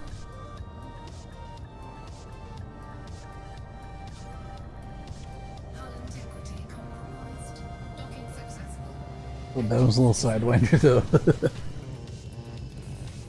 It's his fault for being wanted, I don't know what to tell you.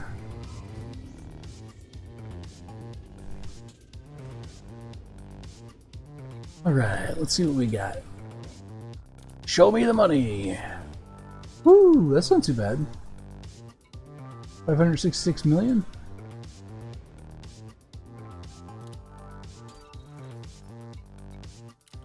I think the most I've ever gotten in a single stream was just under 1 billion credits. Parking ticket not paid, ended up dead. Yeah, he stayed on a landing pad for 3 seconds longer than he should have. Probably something like that.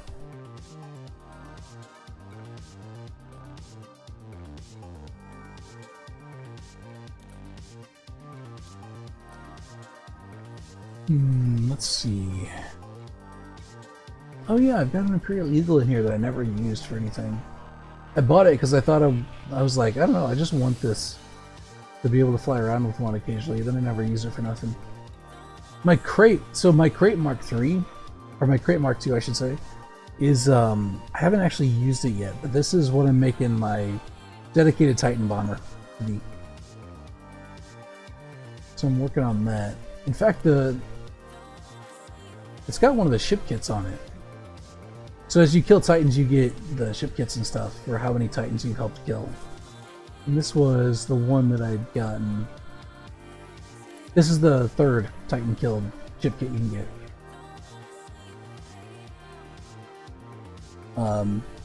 I'm not sure if I like it or not. I don't know.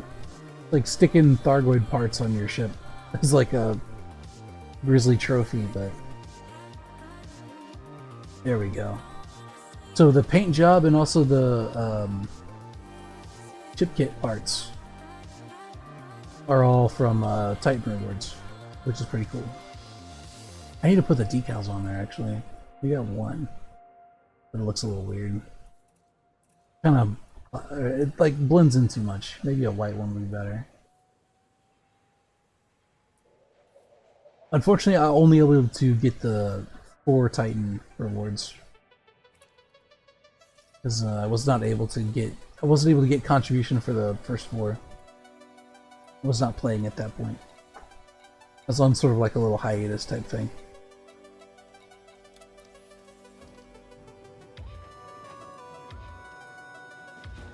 Originally, the Titan bomber, I was using the Pleco, so that little FAS I was just flying around in.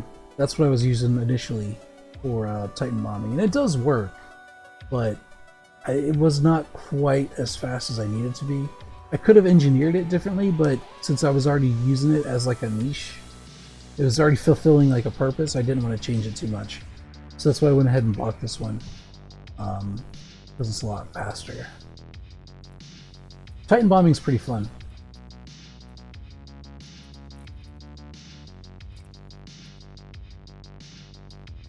I don't remember how much of this stuff I've actually got engineered up. Looks like I could use some armor, engineering, distributor.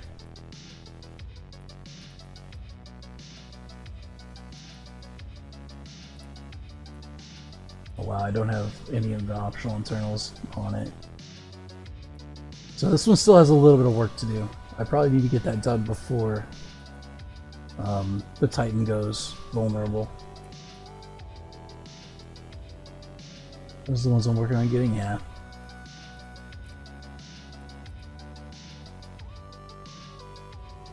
I think I've got this one pinned. I could probably do some of that.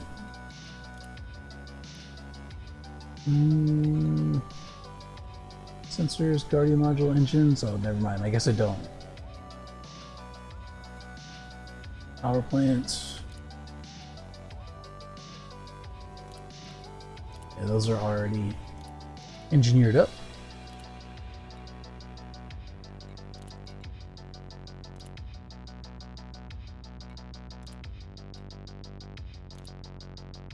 Yeah.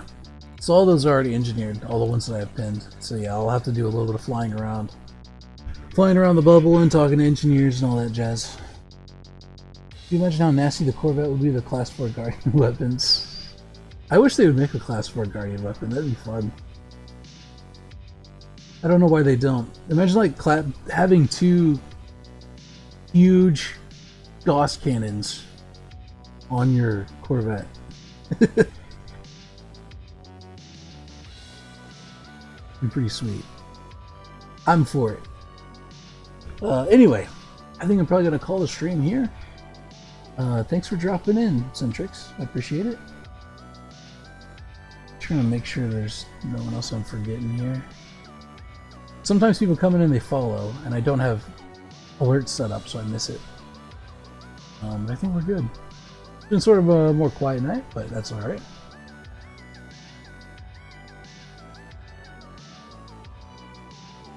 Yep, you too, man. Have a good one. And everyone watching, you have a good one as well. And as always, ramble on. And, yeah, I can't think of... I assume that's the entire outro. Which I'm notoriously bad at. Intros and outros. So, with that, have a good one, everyone.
Didn't you guys say there was another way to play this? Michael Littlefield, thank you.